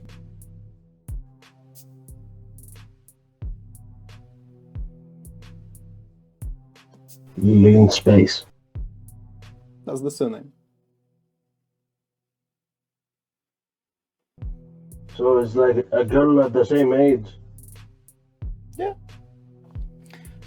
Tall, blonde girl. With a profile picture on some kind of mountains views. And she did not even go straight. Jeez. Hey, what is wrong with not being straight, Georges? Mind your tongue. It's awkward as it is. It's the 21st century, my dear. At least I Thank think you for it is. reminding. It's just like, I don't know, it's like the funny cherry at the top of the fuck up cake. I don't know. No. I guess you might want to speak to your daughter. How long has it been since you've spoken to your daughter, Georges? Are you kidding me? She was at my funeral. Oh, she doesn't know you're alive. This just gets better and better, doesn't it? Oh, so I gotta go and low profile. And I do not exist. Would you like Because- one of us to do it? We can be unseen, remember? We can take pictures and inform you of her safety. Well, the thing is, like, it's not about taking up on her right now. From the info I got from the consultant, I have about a couple of weeks to talk him out of it, prevent it, whatever it takes. My daughter does not deserve to be in this shit. No, no one does. I know. Recalling the fact, I suppose an apology is in order for you witnessing me killing that. What was his name again? Guinea. Yes. I apologize that you all had to see me like that. My sexuality is something I don't like to be minced with. And when a thin butt pushes my buttons, I instantly, you say I snap. As well as my authority being questioned. But, anyway, you all are my coterie and I will do anything to protect you. As I said before I left the limo, which I might thought I was not going to come back to, may I add. But there is...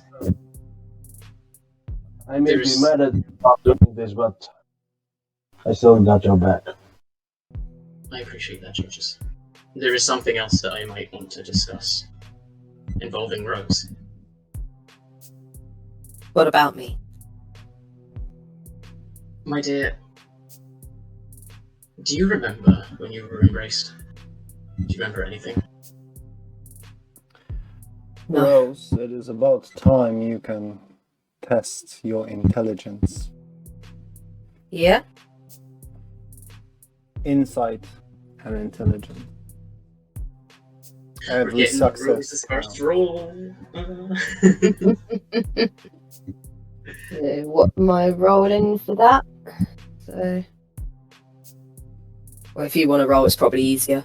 I can. Belong to the garden.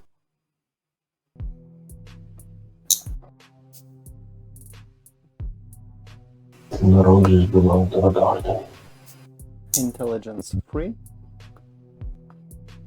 Yep. Insight 0. Yep.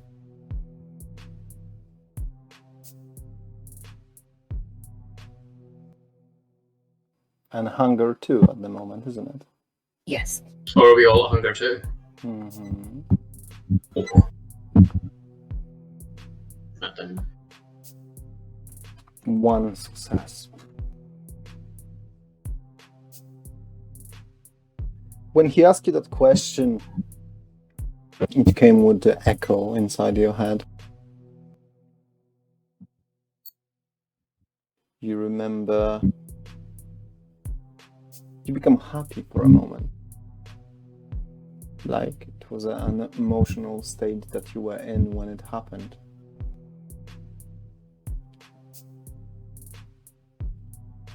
You remember that this happiness was brutally ended. And it came with the jealousy, envy.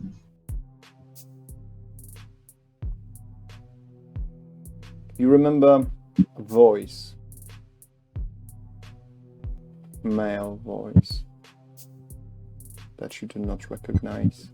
Maybe because it's modulated by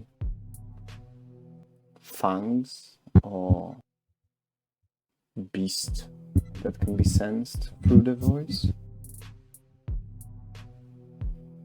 But the words he said, and it's definitely he, you remember them clearly as they would be yesterday.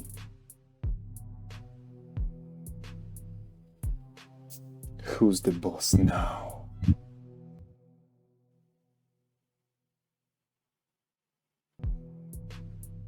It's spined through your brain like some sort of sword, every single word.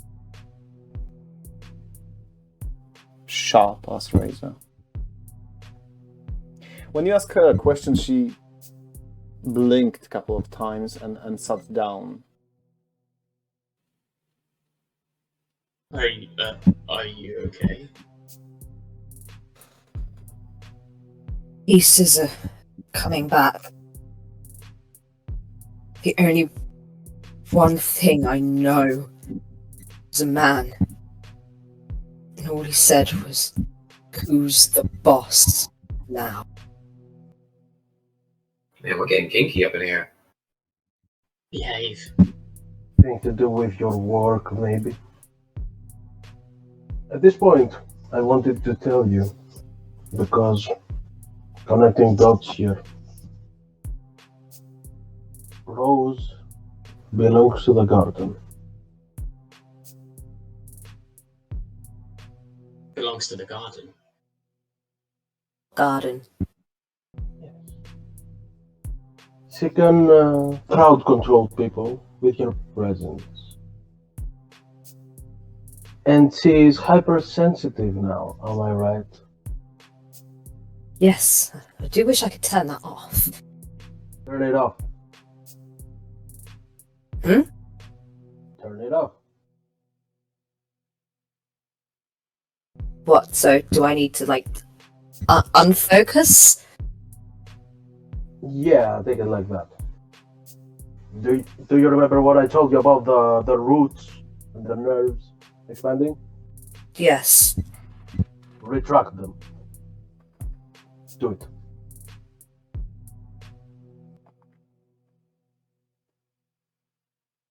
It's not convenient to have it active all the time, no. Nothing happened. I will say that after yesterday.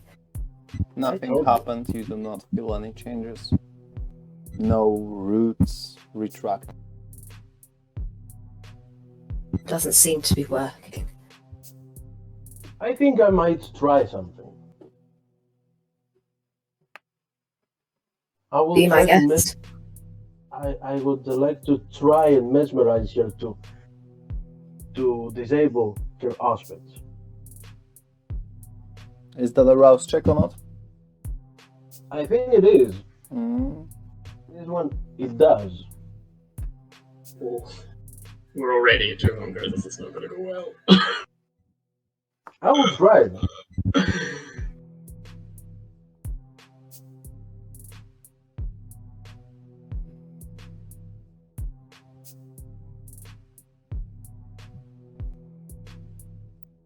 Two successes.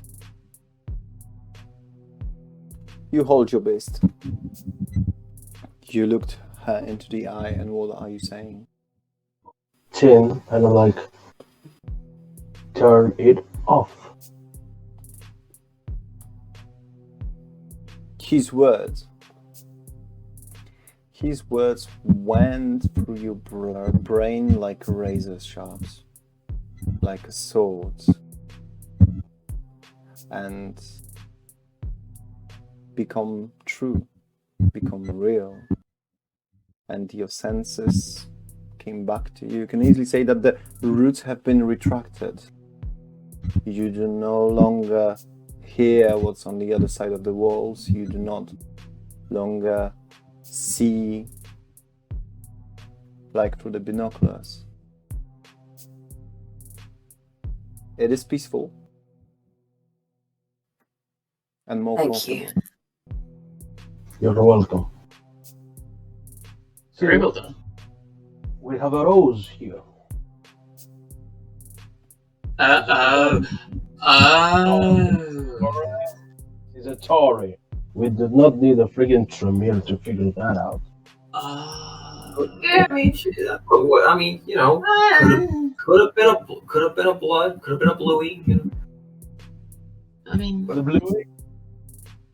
can't Ventru do what she does? I don't know. The pretty ones all look the same to me. He has no idea what we're talking about. Oh.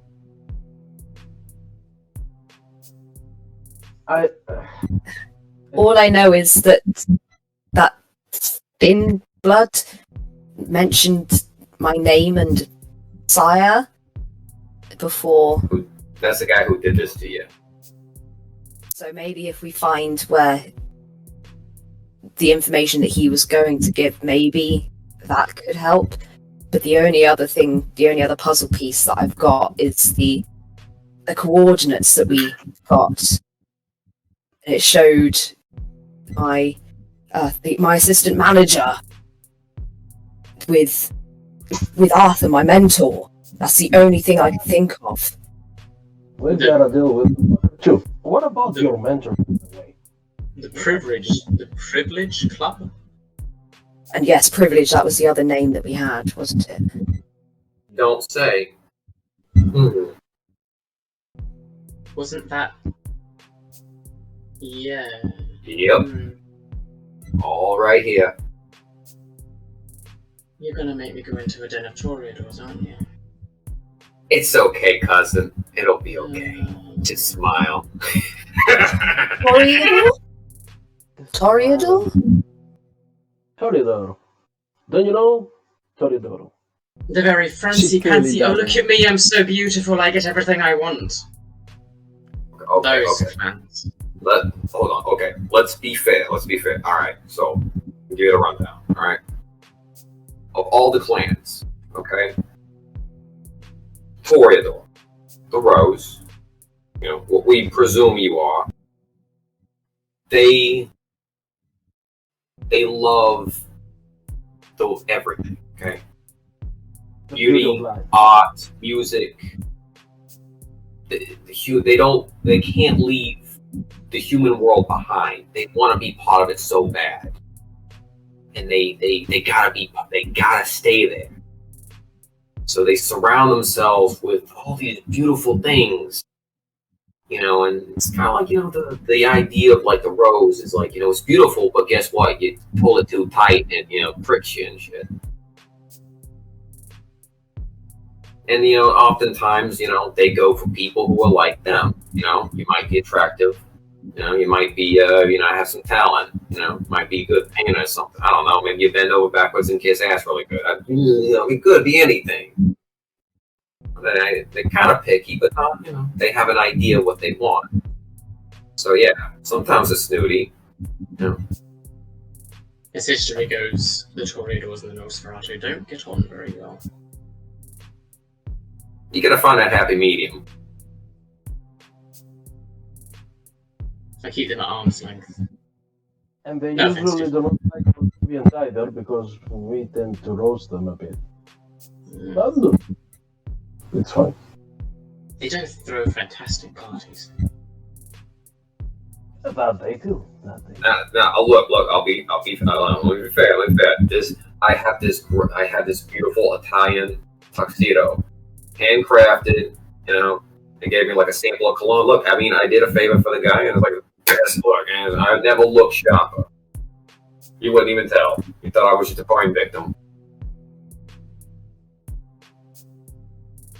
So, we have 3 places we need to check. Sure. Do we do the all splitting up, or do we go together?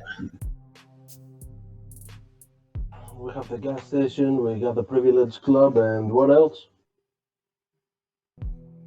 Oxford The University. university. Suggestion. All right, Georgie, look to the university. What? I said you go to the university. That would be my suggestion. there's an off chance, I don't know for a fact, that your daughter might be there. If it's the place she goes. But his daughter Rogue? thinks he's dead. Yeah, but if he stays out of sight, I mean, I think the cookies can hide too. I mean, no offense, Georgie. Thank you for that. Yes, I can kind of hide. Yeah. Which reminds me, I need a Missy. I'm gonna show you this trick later. Okay, I'm gonna show you how to not be seen, make life a lot easier. Probably worthwhile after that run-in with the police. Also, Actually, to not be seen, I have to be as immobile as a brick, so I could use some up. it is a process, but if you're feeling up to it, if you think you can handle that by yourself, maybe you could go to that privilege club.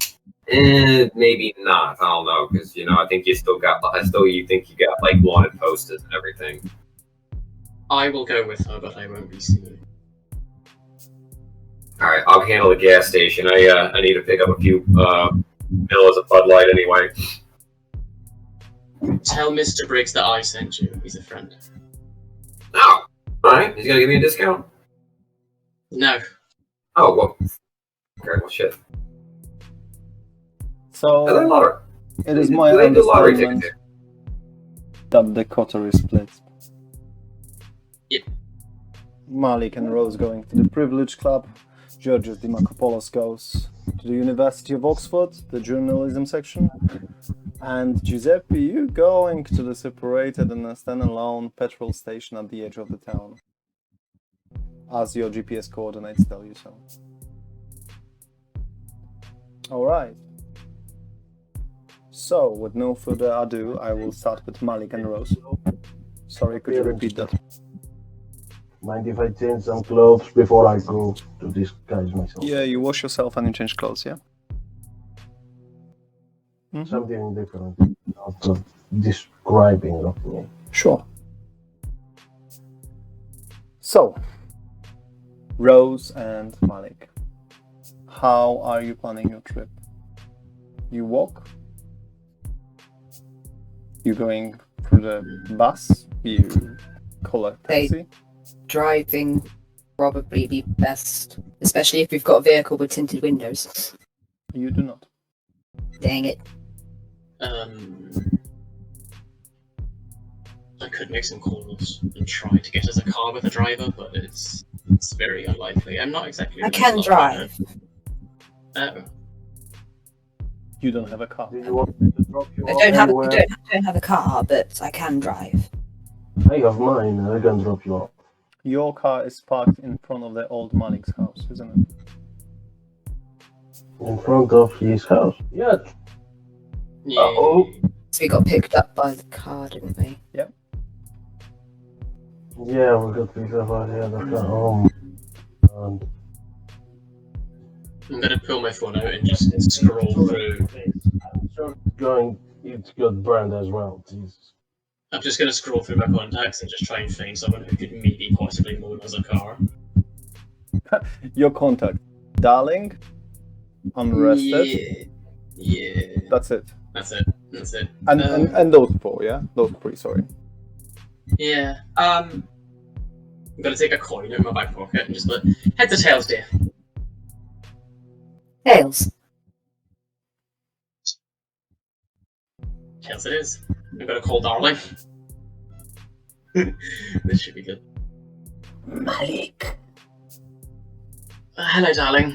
How are you this evening? not bad at all. So, I need a favour. How much? A car? With Me and one of my coterie need to go check out. Privilege, was it? Yes. Privilege. I will send one of my girls with the car Thank for you. you to Thank the you very much, my clinic. dear. Okay. Thank you very much, my dear. She hangs up. We need to go to the clinic. You are in the Okay. clinic. Oh, we are in the clinic. Perfect. It's more of a how point did that she exactly knew where you are. How did she know? That woman surprises me every day. We just need to wait. We have a car on the way. Giorgio, you're going towards your own car, right? Yes. Okay. Hey, Giuseppe. George. Hey, Georgie. Let me, just in case you run into some issues, let me kind of give you, here you go. I give him the steak. Mm-hmm. Oh. What? How did you? Where did you get You that are from? not a witness of Oh, that. did They I? already- I found it on the floor, man. It was just laying there. It was like, oh, how convenient. Lucky find. Yeah, and what is this? Well, thank you. I hope I'll not have to use that one. Especially Giuseppe. not of the uni. Giuseppe, how you are planning to get to the petrol station? Could I give him a ride? So you're walking together towards your car, and you go to the edge of the town to give him a ride, and then you're going to the Oxford University, correct? Yeah, we could do that. Sure. So you can bond, interact wherever you would like to. Sure. While Malik, you receive the text after 10 minutes that the car is underneath and the keys are in the doors, underneath the mat of the house doors. So you grabbed it, collected, you got some kind of Mini Cooper kind of car with the blue colors or blue and pink, whatever. Some just usual normal average car. Forget about tinted windows or aircon in it. You get in and you drive to the club named Privilege, as the address shows above. It was maybe half-hour ride. As we're driving, I'm just going to say to Rose. Who is the driver? That's my question. Rose said she could drive. I Yeah? assumed Yeah. Rose. Okay. Yep. This might. If this goes south, I will be there. But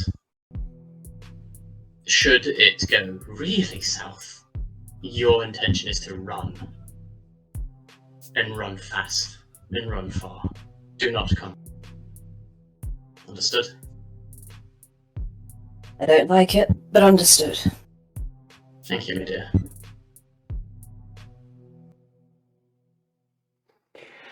Well, after half hour, approximately, it was 25 minutes, maybe 32. Not really important. The way was easy.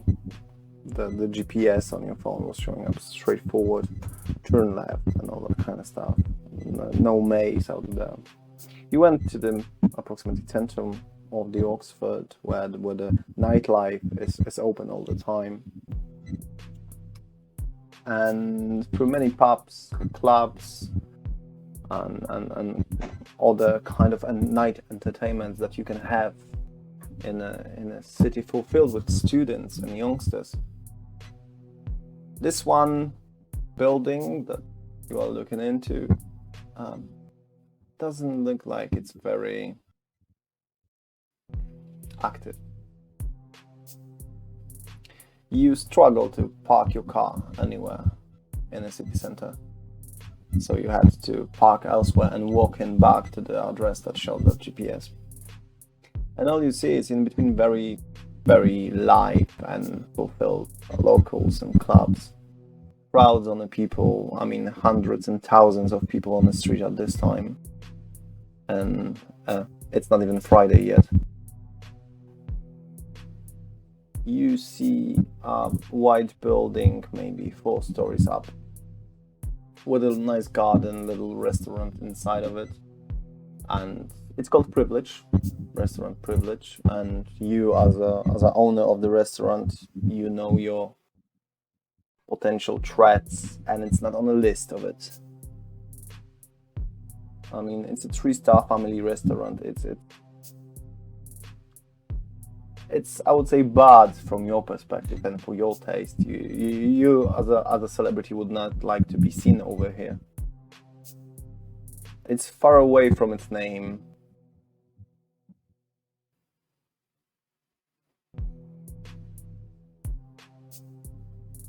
And it's barely empty. Just few older guests, customers, age 60 plus, playing some chess or cards and drinking their pints in the outside garden, laughing loudly, smoking.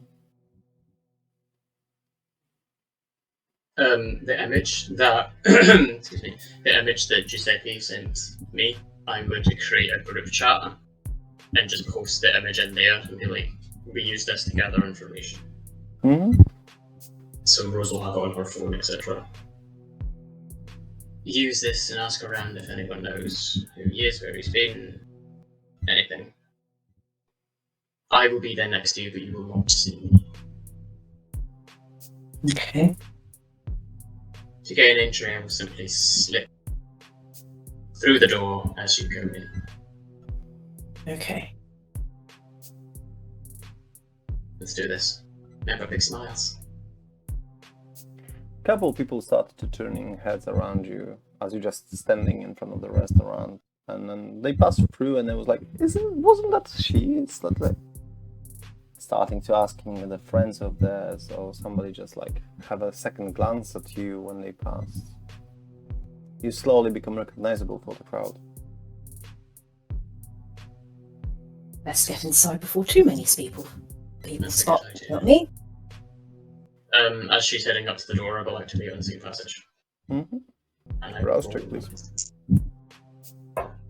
I'm okay. Well done. So you went through to the restaurant and you hold a little bit longer the doors than you should while you have a glance away to look, what is this place all about? And you see tired floor, poor carpetings, walls old. There's a smell of food, but in the best way scenario it's fish and chips. Some kind of pub food that it's not even close to being a restaurant. No matter that, there's a massive sign saying privileged restaurant in front of you. You see 3 waitresses staff on their phones at the edge of the bar, chit-chatting, not recognizing anyone who just came in and not even caring about who came in. 2 of them are underage, 1 is elder, approximately 30, 40 years old. They chit-chatting about most likely the customers outside. Few tables are still dirty. There's glasses and plates with food that people did not manage to eat.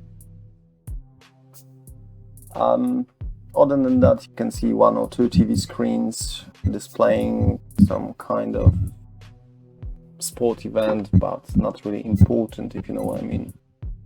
Or maybe a replay. One of the girls pushed another, pointing both of you with the fingers. And one of the 16 years old girl came to you and like, hello, would you like a table? Because we're closing soon, so if you don't, it's okay. Well, we're actually, I'm looking for some information, actually. How can I help? She smiled like, I'm tired definitely, and I'm sure that she actually can. So, get out the phone. Forgive the state of the person in this picture. He's on the wrong side of things, but I need to find out as much as we can. Because could you tell me if he's been here, or if any of your colleagues could say if they've seen him? Can I see it? Yeah, show the picture. I did not see him. For sure. Bear with me. Can I? She asking for your phone.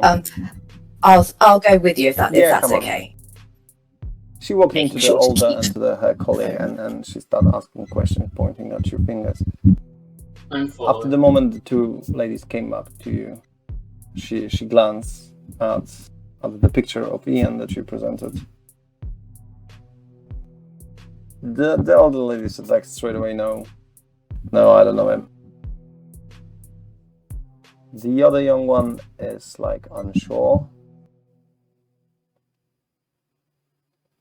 He had a van parked in the front of the high street.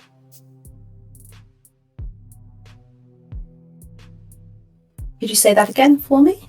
He had a van parked on the other side of the high street, and he stayed out there for a couple of days. The Really? other look at him like, how do you know that? Lynn was telling me. She had to go with him. She thought it's a crib. I'm gonna lean in close and whisper so it doesn't break onto your passage. They said Lynn. Ask for her second name. Lynn, is that another one of your co-workers? She doesn't work here anymore because of that crib. Lynn Space. Lynn Space. Thank you. Do you have any contact details for her? She was working here just for a week or so. Ask Okay. where she went. Do you know where she's gone now? Is she working elsewhere or No, she came back to uni, I think. to uni? Is she at Oxford University, is she? Yes, ma'am. The older lady, like, do I know you? I got the sense that I know you. Oh, I've just got one of those faces. Do you? Are you sure? I seriously, I do know you.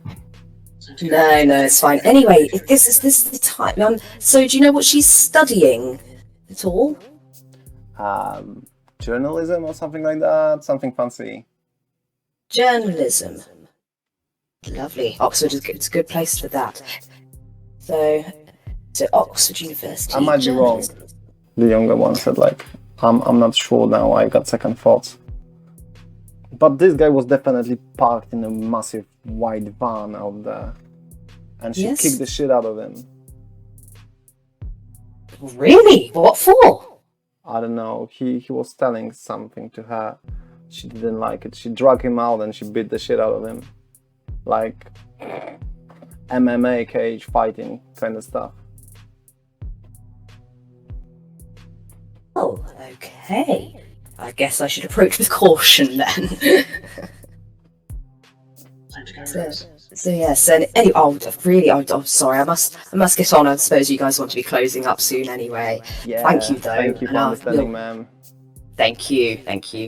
All the best. So- Take care. They pretty much escort you to the doors. Get Out closing time. Last orders. Thank you again. Thank you. You've been a great help. So yeah, and You leave heard the the magical click when they close the doors after you. make sure that I've kind of tried to push back on it to give Malik's time to get through the door. Yeah, you're hiding him with getting out. And you're Cool. getting back to the car, yeah? Head towards the end of the road where where she said the van was. Sure. Yep. And you see a massive white van. That's correct. All the glasses in the van are tinted. It's got British plates, but from London. It's really big. It's one of those kind of enterprise cars, but without any logo on it. It's definitely got an aircon, because you can see on the top of the van there's a whole ventilation system working. How are we going to get into this van? I was hoping you could answer that. Are there many people? Yeah. Question to storyteller. Are there many people like looking There's a towards us at the crowd van? over here. Just people passing by, but in hundreds.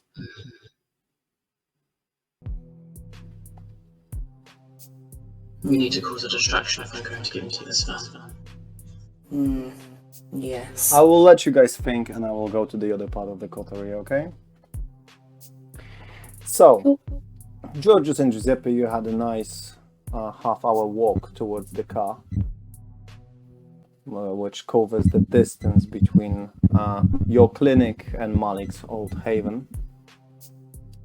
And from there, you getting into your car, and through the motorways inside and outside, you getting into the petrol station at the edge of the city. Well, the name is not relevant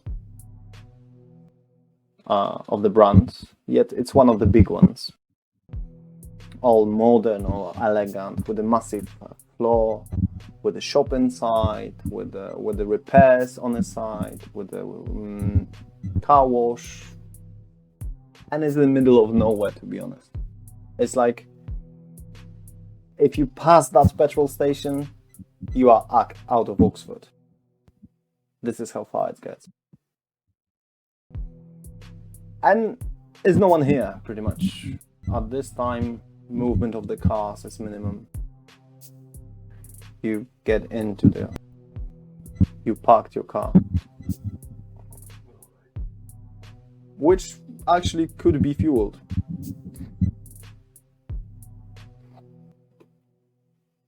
I think I will do that. Can you be a little bit louder, please? I think I will do that too. So you're getting up and you tank your car. Giuseppe, what you doing? Man, look at these prices. Oh my gosh. I'm gonna survey the area. Maybe 2 customers. Or out of the 12 doses that it got, 3 cars are in. Unseen passage, yeah? Let me do your rouse.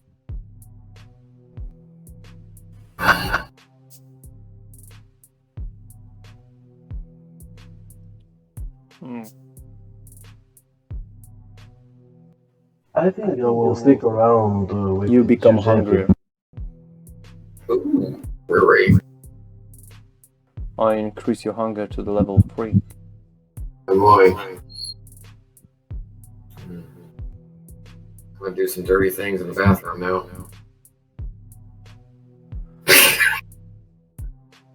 If you say so.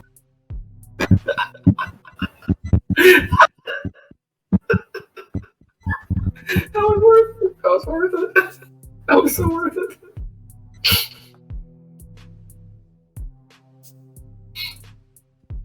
Okay. You are unseen. Alright. I'm gonna check my phone to see if I can find any vehicles that Ian may have used that might still be here. Again. Please repeat yourself. Oh, I said I'm gonna look at my phone and see if I can find any comparison to any vehicles that might still be here. See if I have anything that matches it. No. You got his plates on the cars that he's registered, but none of those are here. You know what? I think I might stick up with Giuseppe. Let him do his own thing, and I will just use Sense the Unseen just in case anything else. I will wait for him. Out of this curiosity, no, nothing in the unseen did not help you anyhow.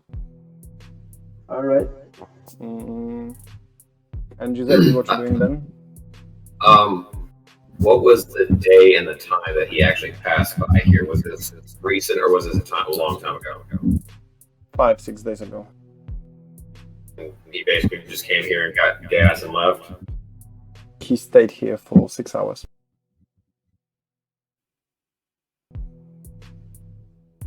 So there was a mechanic shop, right? Mm-hmm. I'm gonna go investigate that. Sure. Giorgio, are you staying in the car? Yeah, I'll stay in the car. So you fuel your car and you're getting into the car, yeah? I'm taking the car and just park nearby. And I just wait there.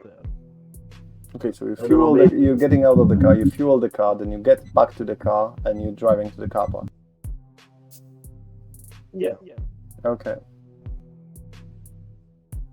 You saw one of the employees of the gas station that came out after you. Yeah. He's walking towards your car. Giuseppe, you're getting into the mechanic. Unseen, I suppose. Yes. You see a bunch of guys, 3 or 4 in like uniforms with a company name and with their own personal names, closing up the store. Mm-hmm. You getting into The drop door. Is the drop door still open? Yeah. But Through they're the about drop to door. leave, you would say approximately 5-10 minutes. Go in there through there. Mm-hmm. You went in, you see maybe 3 or 4 cars being repaired or just being lifted. All of them supposed to be done. What are you looking for? What kind of information? You see plenty of tools, plenty of wheels, spare parts. The guys are laughing about the sport event from some sort. Let it be football.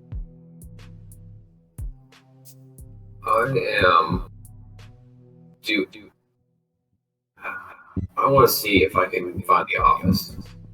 Yeah, I it's want to go to the office.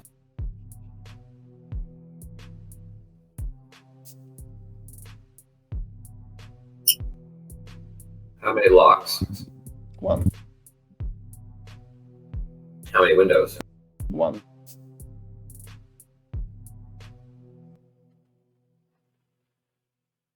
All right. I'm gonna do a quick search to see if I can find where the key might be. It might be on. If it You might be can on a clearly person. see them. One of the guys who's talking about football in front, waiting for all the ones to pack the shit, is playing with them like that.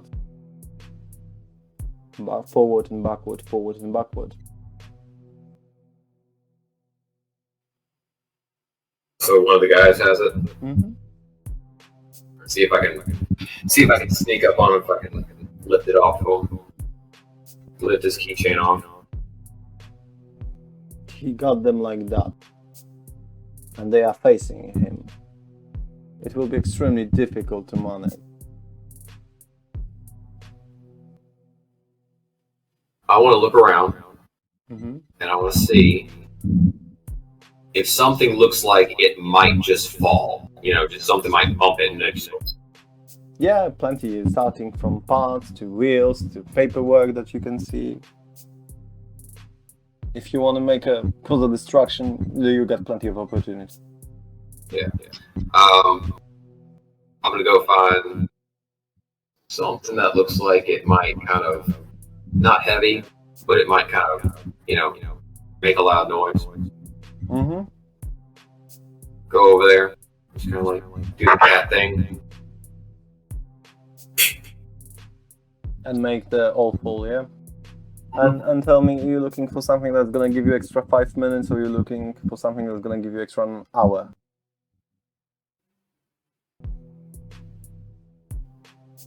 Are you spilling the oil, or are you spilling the tools? Yeah, the oil.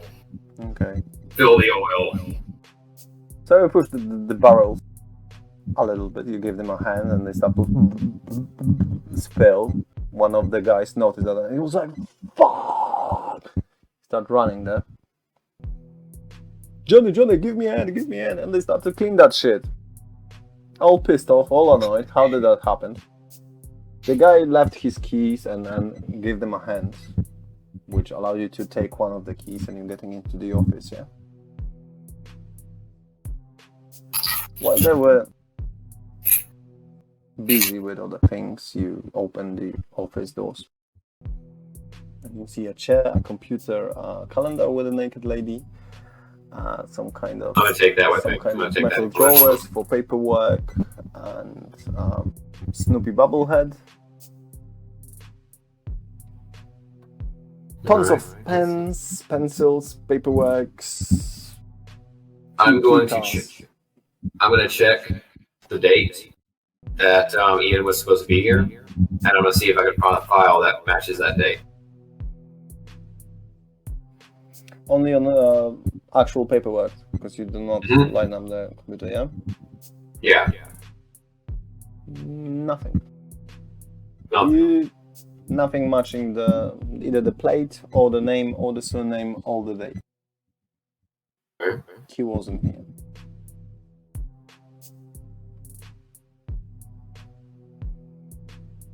Okay. Send a text to Georgie. I'm gonna say can't seem to find anything in here. Give me a second. No, Georgie, what happened with you? You car parked on it. I didn't hear you. I just text back where I wait for you. You did not text back with me because something happened with you while he was there. So you fuel your car and you drive off to the car park. Now, one of the employees of the petrol station, shared and that kind of 80, 19 years old youngster, full tattoo sleeves and all that kind of stuff, has in here, tunnel in here, brown eyes, maybe 180 centimeters tall. He came to you like, excuse me, sorry, you gotta pay for the fuel. Excuse me, I paid you for the fuel. Now you pay inside.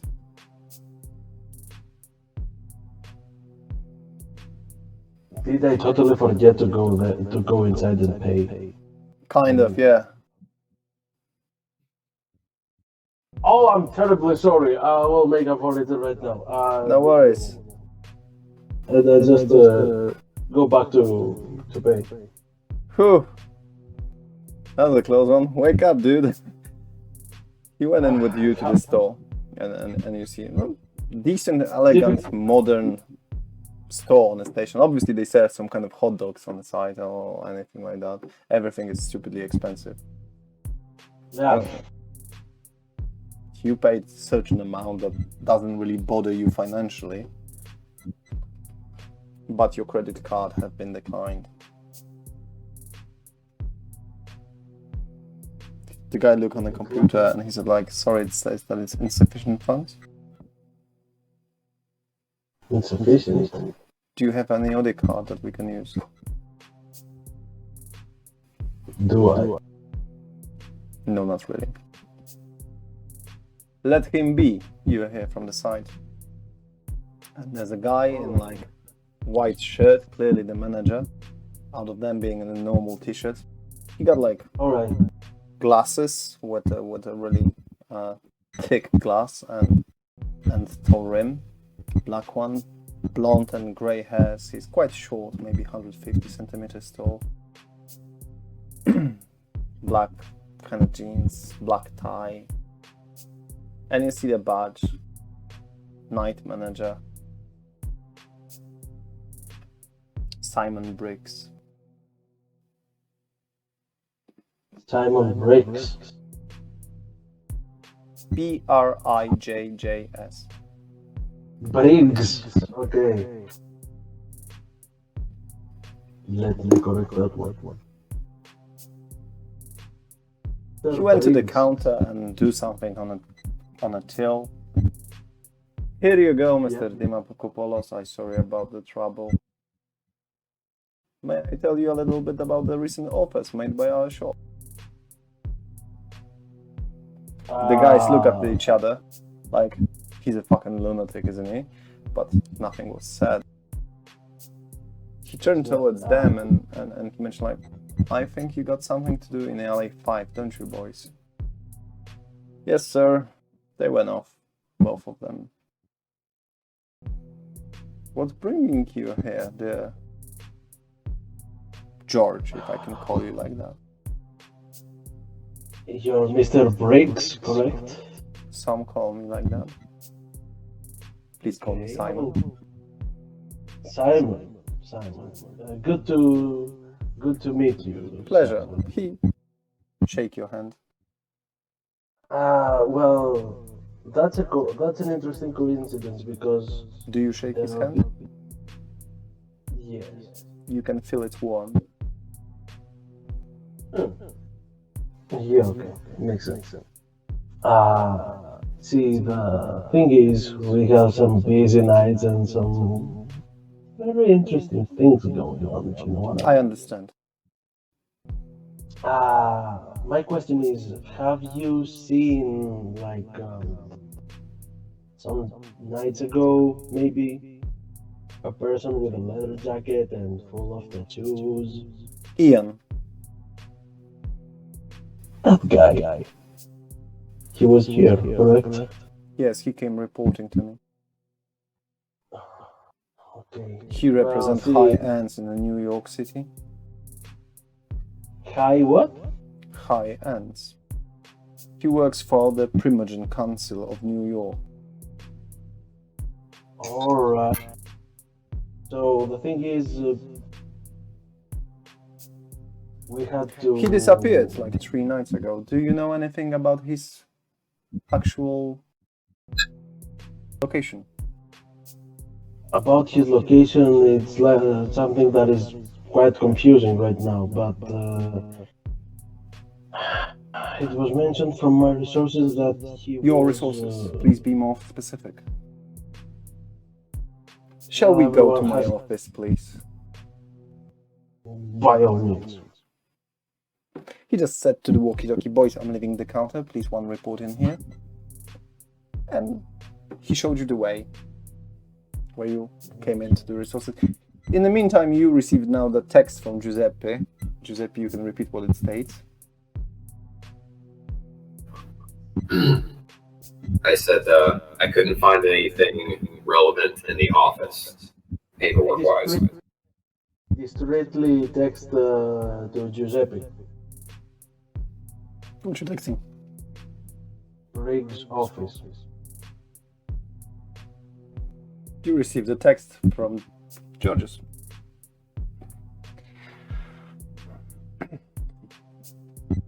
And you walked into the very strict, very polite, what I mean by a polite office, I mean organized, okay? Everything is in their place. There's no such thing as something lying around. There's no such thing as a paperwork loose. Everything is filed. Everything is closed. Everything is dust-free. Everything on a certain position as it's supposed. Other than that, you see 2 chairs, 1 table. On the other side, there's another chair for him. A window with some flowers and some curtains. And there's nothing on the wall other than like awards of the employee of the month with his face on the pictures and some certificates and diplomas and all that kind of stuff. There's also nothing personal from his belongings. He walked around and sit down on the chair, pointing to you, the chair opposite him. I think that's it. Can I ask for your mobile device, please? Oh, sure. I turn it off. Thank you very much. He opened one of the drawers and put it in and closed the drawer, leave the key on the side. This way I will have assured that we are not recorded. Sure, safety first. Masquerade takes a while to adjust and takes every day to maintain. So if you can remind me from which group of the Sun-Sentence you are, George, if I can call you by name. Correct.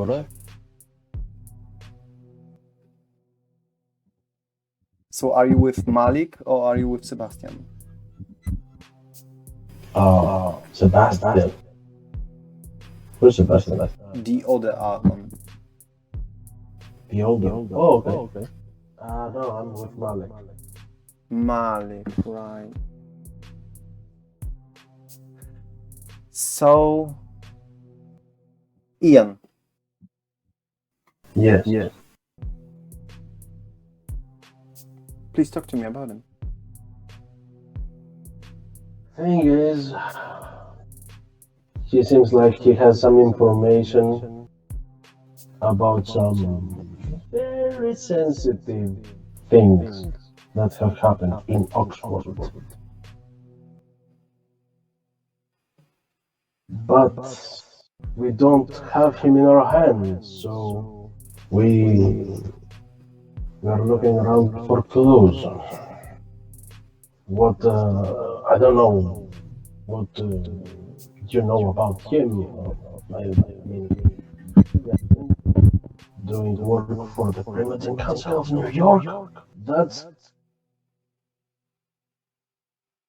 to be honest, if I ever heard of something like that, I would take it as a joke. How so? A thin blood? Excuse me? I mean, a thin blood, usually they hunt them down. What's with this person working for the Primitive Council of New York? That's quite unusual. It comes with a great cost. Believe me, I'm telling you that firsthand. What kind of information could you be able to share about this, the whole thing? What I know is that Ian came with the solely purpose of communicate with the regent of the Chantra of Oxford, and before he were able to pass the message, the whole Chantra disappeared. I mean, at least occupiers of it. From my perspective, we believe, and when I think we, I mean Thin Bloods, that Ian was a witness to what happened out there, and that's why he disappeared. So, as far as the Primogen Council and the Prince himself are interested, Ian's statement is really important for us all.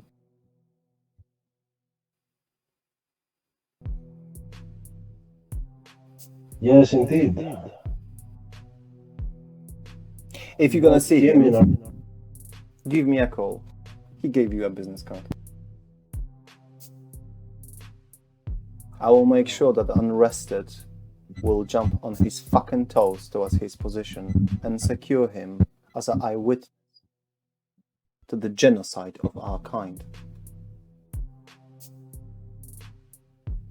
So you are, pardon my ignorance, but I'm pretty much new to the place, so you're a primogen of the Thin Bloods? Correct me if I'm wrong. You can call me that. I might be a Thin Blood, but I am older than you.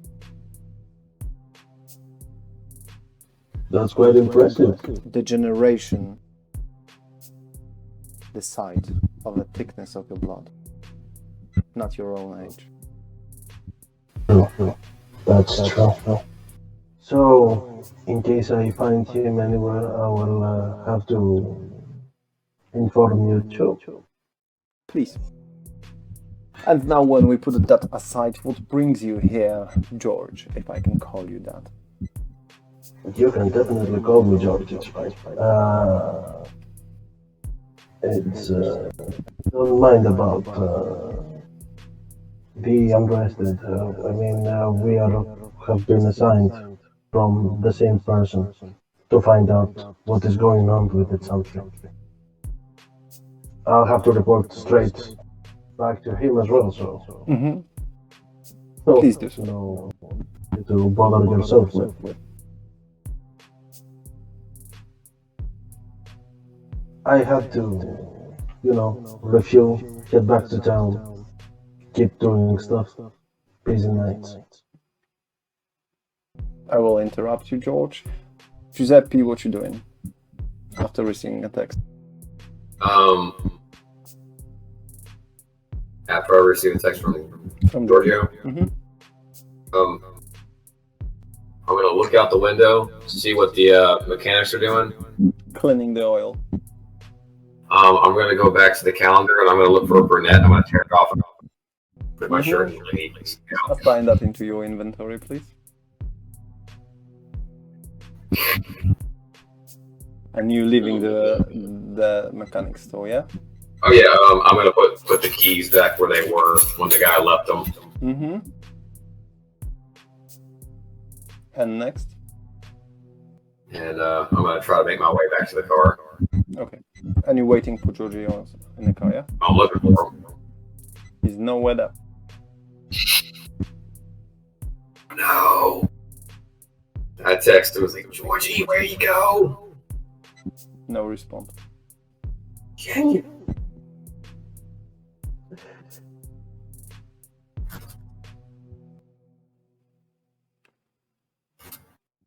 So,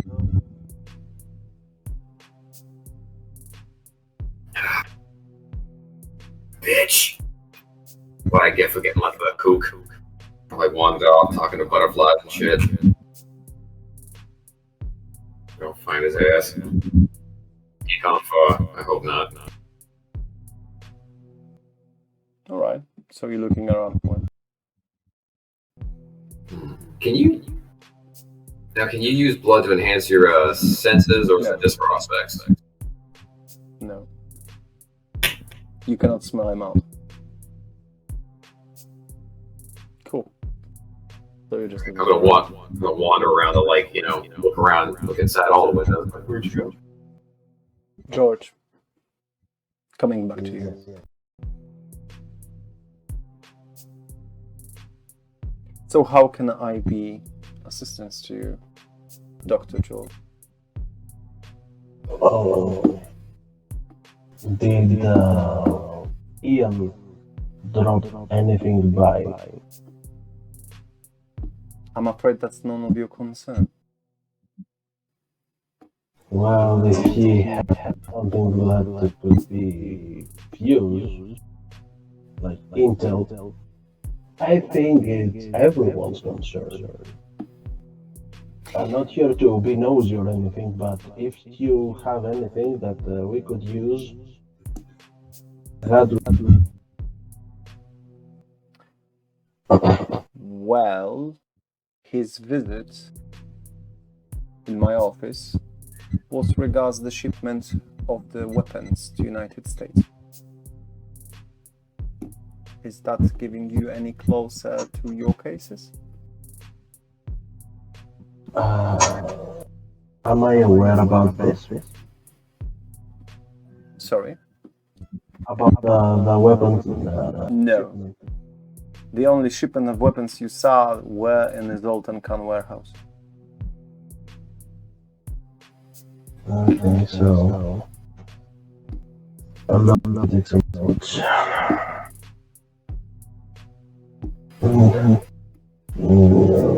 No, I'm not aware of this. Not only not aware, but also not involved, as far as I'm aware. Excuse me?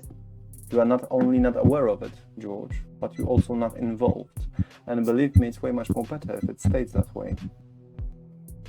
No. This is out of the whole context of the thing. We are investigating about the tent. Good. It's about time somebody get to know what's going on. And I believe Ian will be great help. As much as you're gonna be able to pass the bits of the Malkavian blood in him. Anyways, okay, so... Maybe you will be able to.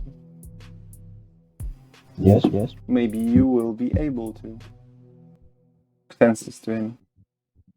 Who knows? One may hope. All I can tell you that he was supposed to meet with Dmitri as well. Dimitri? Yes, he's organizing the movement for the weapons. And I know you know each other.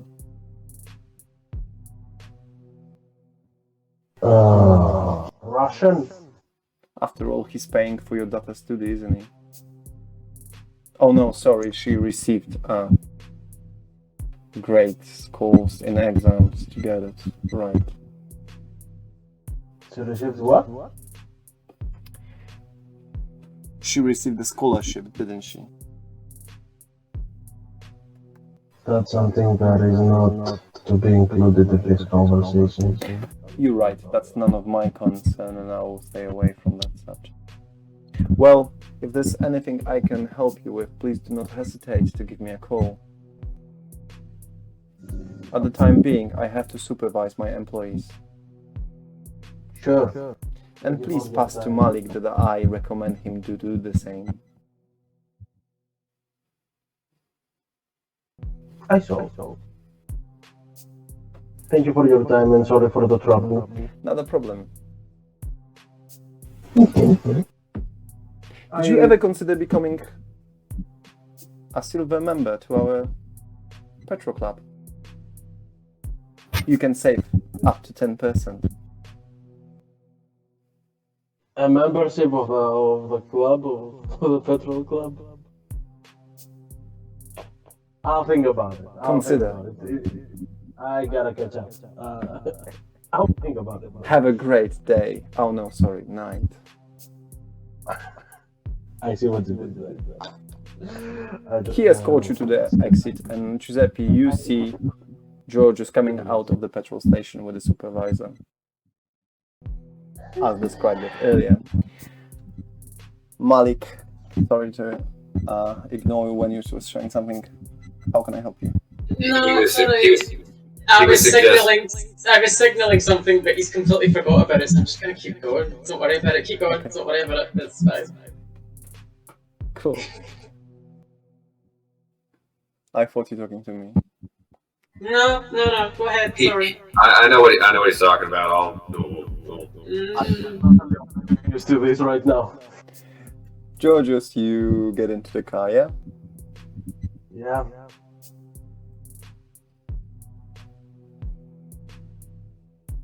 I go with Giuseppe, him. you see him join the car. Doors closed from both sides. Like, bro, I was trying to call you and you didn't answer. Why didn't you answer me? Well. Oh, my phone! Jesus! What do you, oh, your phone, what happened? What do you mean your phone happened? Did you eat it?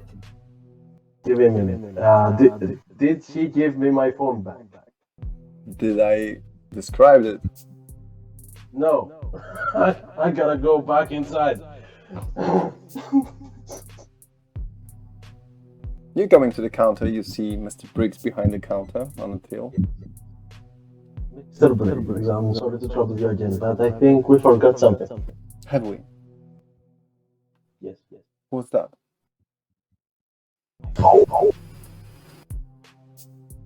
Sorry? My phone is in this. Oh yes! Oh darn it! Oh no, I am so sorry. I will be with you in a minute. Well, I would have reminded you already. I follow him. It's stuff only. Oh, well, it was in his office. So. Yes. Bear with me one moment, I will bring it. He went in and literally 30 seconds after the amount of the time that you need to open the drawer, take the phone out, he came back, hand you your phone.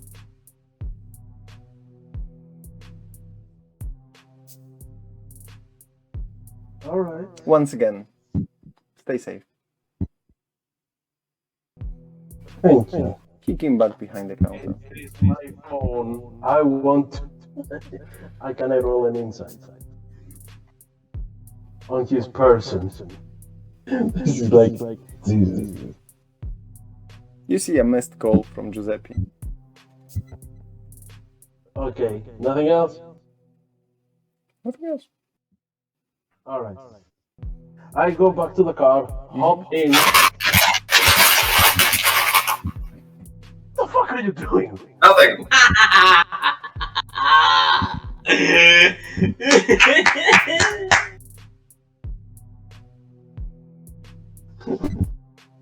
Are you hiding something?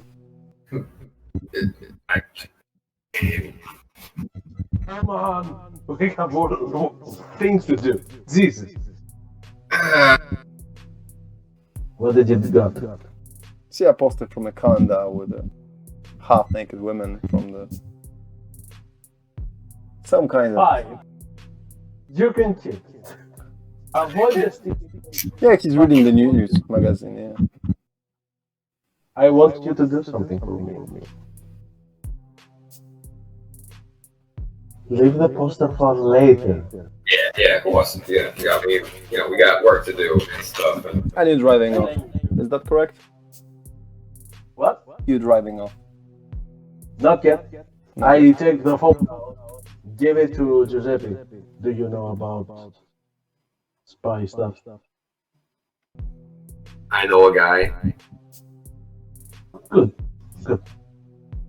So, thing is, he wanted my phone. I took the battery off and everything while in there. He took it, he put it in his desk just to be safe and everything. And I totally forgot about this shit. So I went up to take it, but he did not take it out of the desk in front of my eyes. So maybe.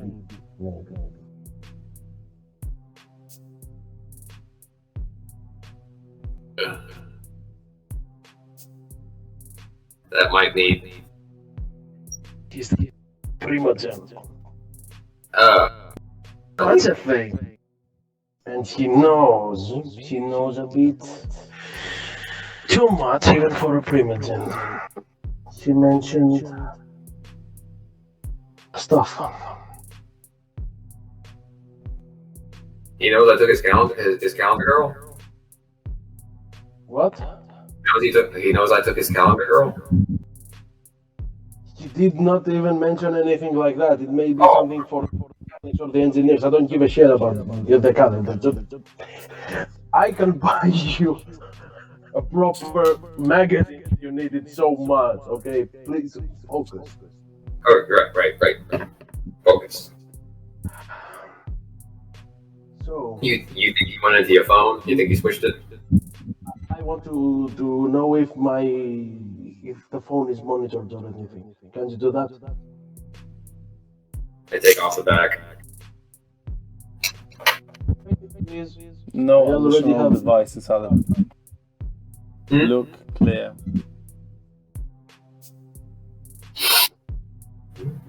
Guess so. It's alright. Yeah. I guess. I mean, just there you go. So it's clear. Seems so. There's no additional devices on it. Okay. In any case, I will close it, take off the battery again, and then I start driving. And then driving towards university. Okay, let's go back to Malik and Rose.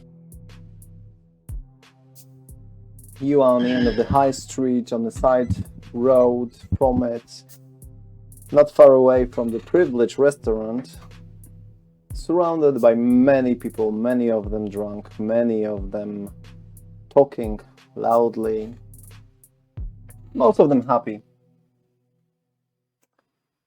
and pretty much all of them alive.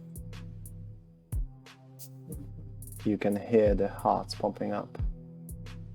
And not because of your super senses, just because you are hungry. And this kind of surrounding does not help to maintain it.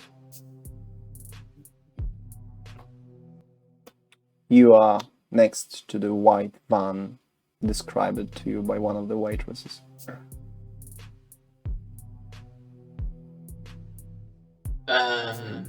So as far as distraction goes, I may not lead one, but maybe just keep an eye out while I'm, trying to get into the bloody car. Okay.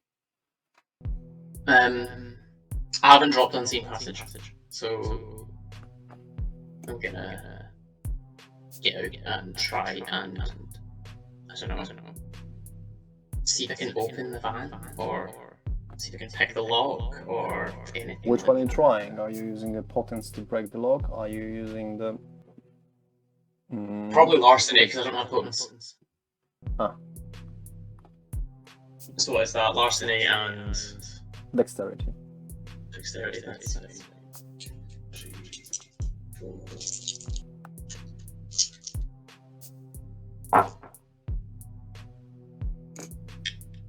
I'm a burn at willpower.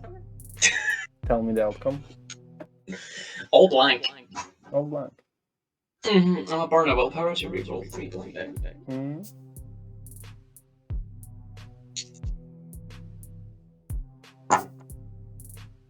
2 successes. Sure. Lock went easy, but it was rather new anyway. You get into the car in a matter of 2-3 minutes. You see plenty of junk food, some vomits, at least up front. When you put your head into it, back you see a lab. Oh. A chemical lab, quite decently equipped. There's also some kind of bench covered with the blankets.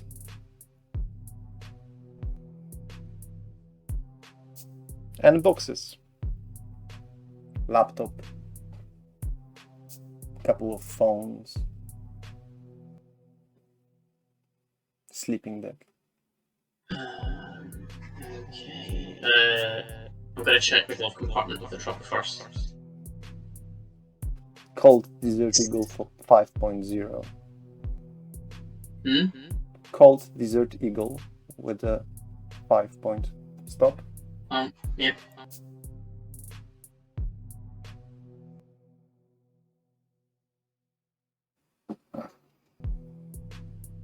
Like I said, it's a Cold Desert Eagle 5.0 and a spare clip for it. In the glove box. Mm-hmm. Oh. You're coming with me. I'm gonna put it in my bag. Mm-hmm. While Added to your inventory. Malik is searching the van, I'm gonna take the phone out to contact Giuseppe and Giorgio to let them know that we've found a bit of information on Lynn's space at the Privilege Club, and that she had run into Ian. So they know that we've had a bit of info. Is that a direct message or on that group that Malik sorted? On the group that Malik has created to Okay. put the information.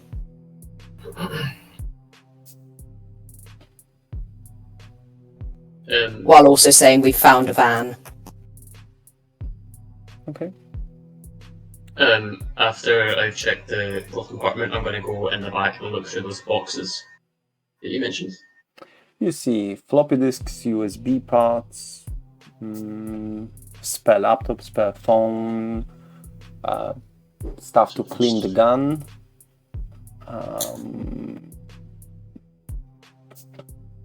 paper and printer to forge the fake passports, and quite a decent forgery equipment. A lab for the ink, for the watermarks. How many laptops did you say there were? Approximately 3 or 4. Is there any way to know what one's been used most? Like, is there any like dust or anything on others and not? All of them have some bits of dust. None of them were used in the last week, for sure. I don't know how many of these I can fit in my bag. 1. I'm just gonna take one that's sitting out. It's not in the boxes. Mm-hmm. And pop it into my bag, and if there's any USB drives, just... You take the handful of USB and toss it into your bag. Mm-hmm. As I back out of the truck, I kind of look at the lab. Question to storyteller: is anything in here flammable? Plenty of stuff. I'm gonna knock it over. Knock it over what? Anything The that's- inks and all that anything kind of that's- stuff. Okay. Anything that's flammable. You knocked off things from the lab and they spread on the blankets that are on the bench. And you realize that the blankets, it's picturing yellow and blue butterflies. On some sorts, it's creeped the hell out of you when they start to turning black and like dead. I must be going mad. Question again, storyteller: is this going up in smoke? Sorry? Is this going up in fire? Any of this? No, nothing was introduced to the... It was introduced to Okay. the air, yet not... Mm. No, there's no spark for the ignition. What do you do with the blanket? That Leave creeps it. the hell out of you. Leave Let's it. be I'm not honest. touching it. Not Not touching touching it it. at all. I'm not touching it. No. You step back from it. Mm-hmm. Rose, you finished texting. What are you doing? You can sense something flammable going through your nose. What again? And you hear from what the fuck from Malik side. Well, that sounds good. I don't have anything on my person that can use to start a fire, do I? Other than cold is illegal. Ooh. Okay. I go back to the car. Mm-hmm. Rose, are you I sending him? I was just stood outside the van, by the way. Oh, where are you? Because Alright. we have to walk back. We have to walk from the car to the Alright, okay. pub. So Let's back to the car. Back to the car. Back to the car. okay. So you're leaving the van and you're going to your own car, yeah? Mm-hmm. Okay. Rose, Once we're in the car, so are we just leaving the van? How good of a driver are you? Okay. Pretty good. Pretty good. How fast can you drive? How fast will this car let me drive it? Well, it's also a city center, so more of a limitation are the possibilities than your skills. We'll just draw more attention to ourselves, really, won't we? That is a fair point. You sure there's nothing else that we need to go back in to the van? I've Like nothing sabotaged else we them. want to... You, I've sabotaged them all. okay. Nothing is coming out of that van. How? I did want to set it on fire, but all I have is this and just pull out the gun. I did... Whoa! He shows you a gun that is the size of Hollywood, perhaps. It's only a gun, dear. I wasn't exactly expecting you to whip one out. Are you checking off the clip? It's fully loaded. Yeah. You see the silver bullets. Are they? Yes. Okay. So, did we want to go and set fire to the van? I'm sure we can get a lighter off of one of the drunkards.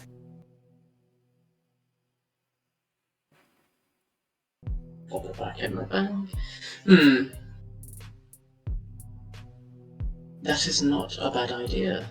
I like your thinking. As long as we're sure that there's nothing else that we can retrieve from the van. Well, we can't anymore. No. Okay. Good.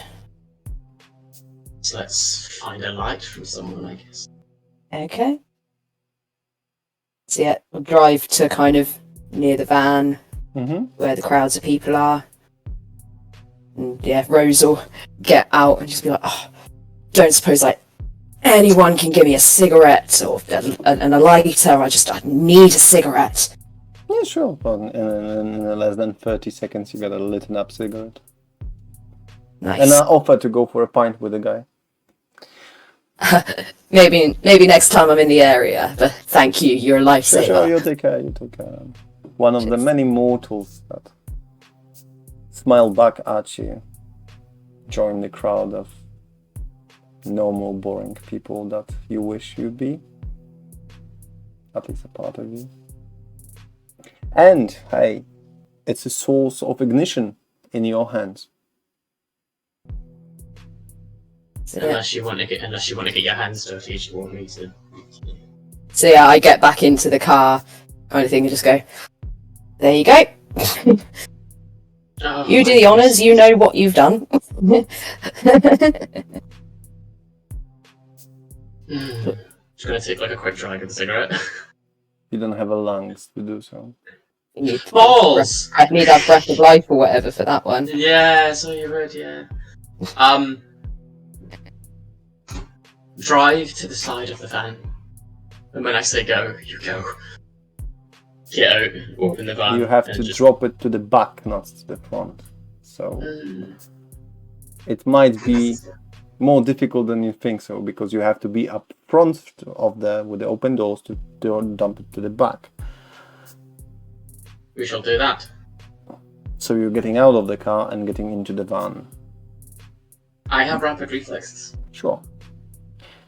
So you are Get in. covered by the windshield. You're putting your hand up front, and only your right hand is at the risk of the ignition. You tossing, and you see the flames bursting, not destroying the windshield.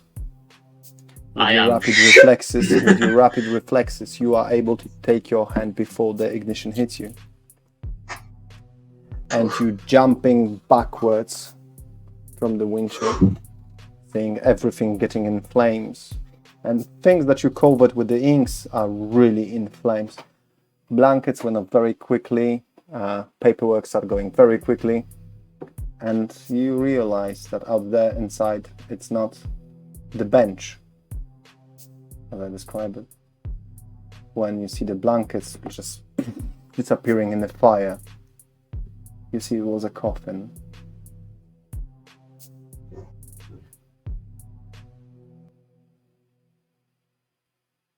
I just get back in the car. It's fine. You moved back to the Mini Cooper. Mm-hmm. I assume with the perspective of go, go, go. Yep. Go, As soon as the door shuts, like Rose is going. All right. And As that's the she's moment we're driving, going to finish. Oh. Specifically that Giorgio fell asleep. Oh.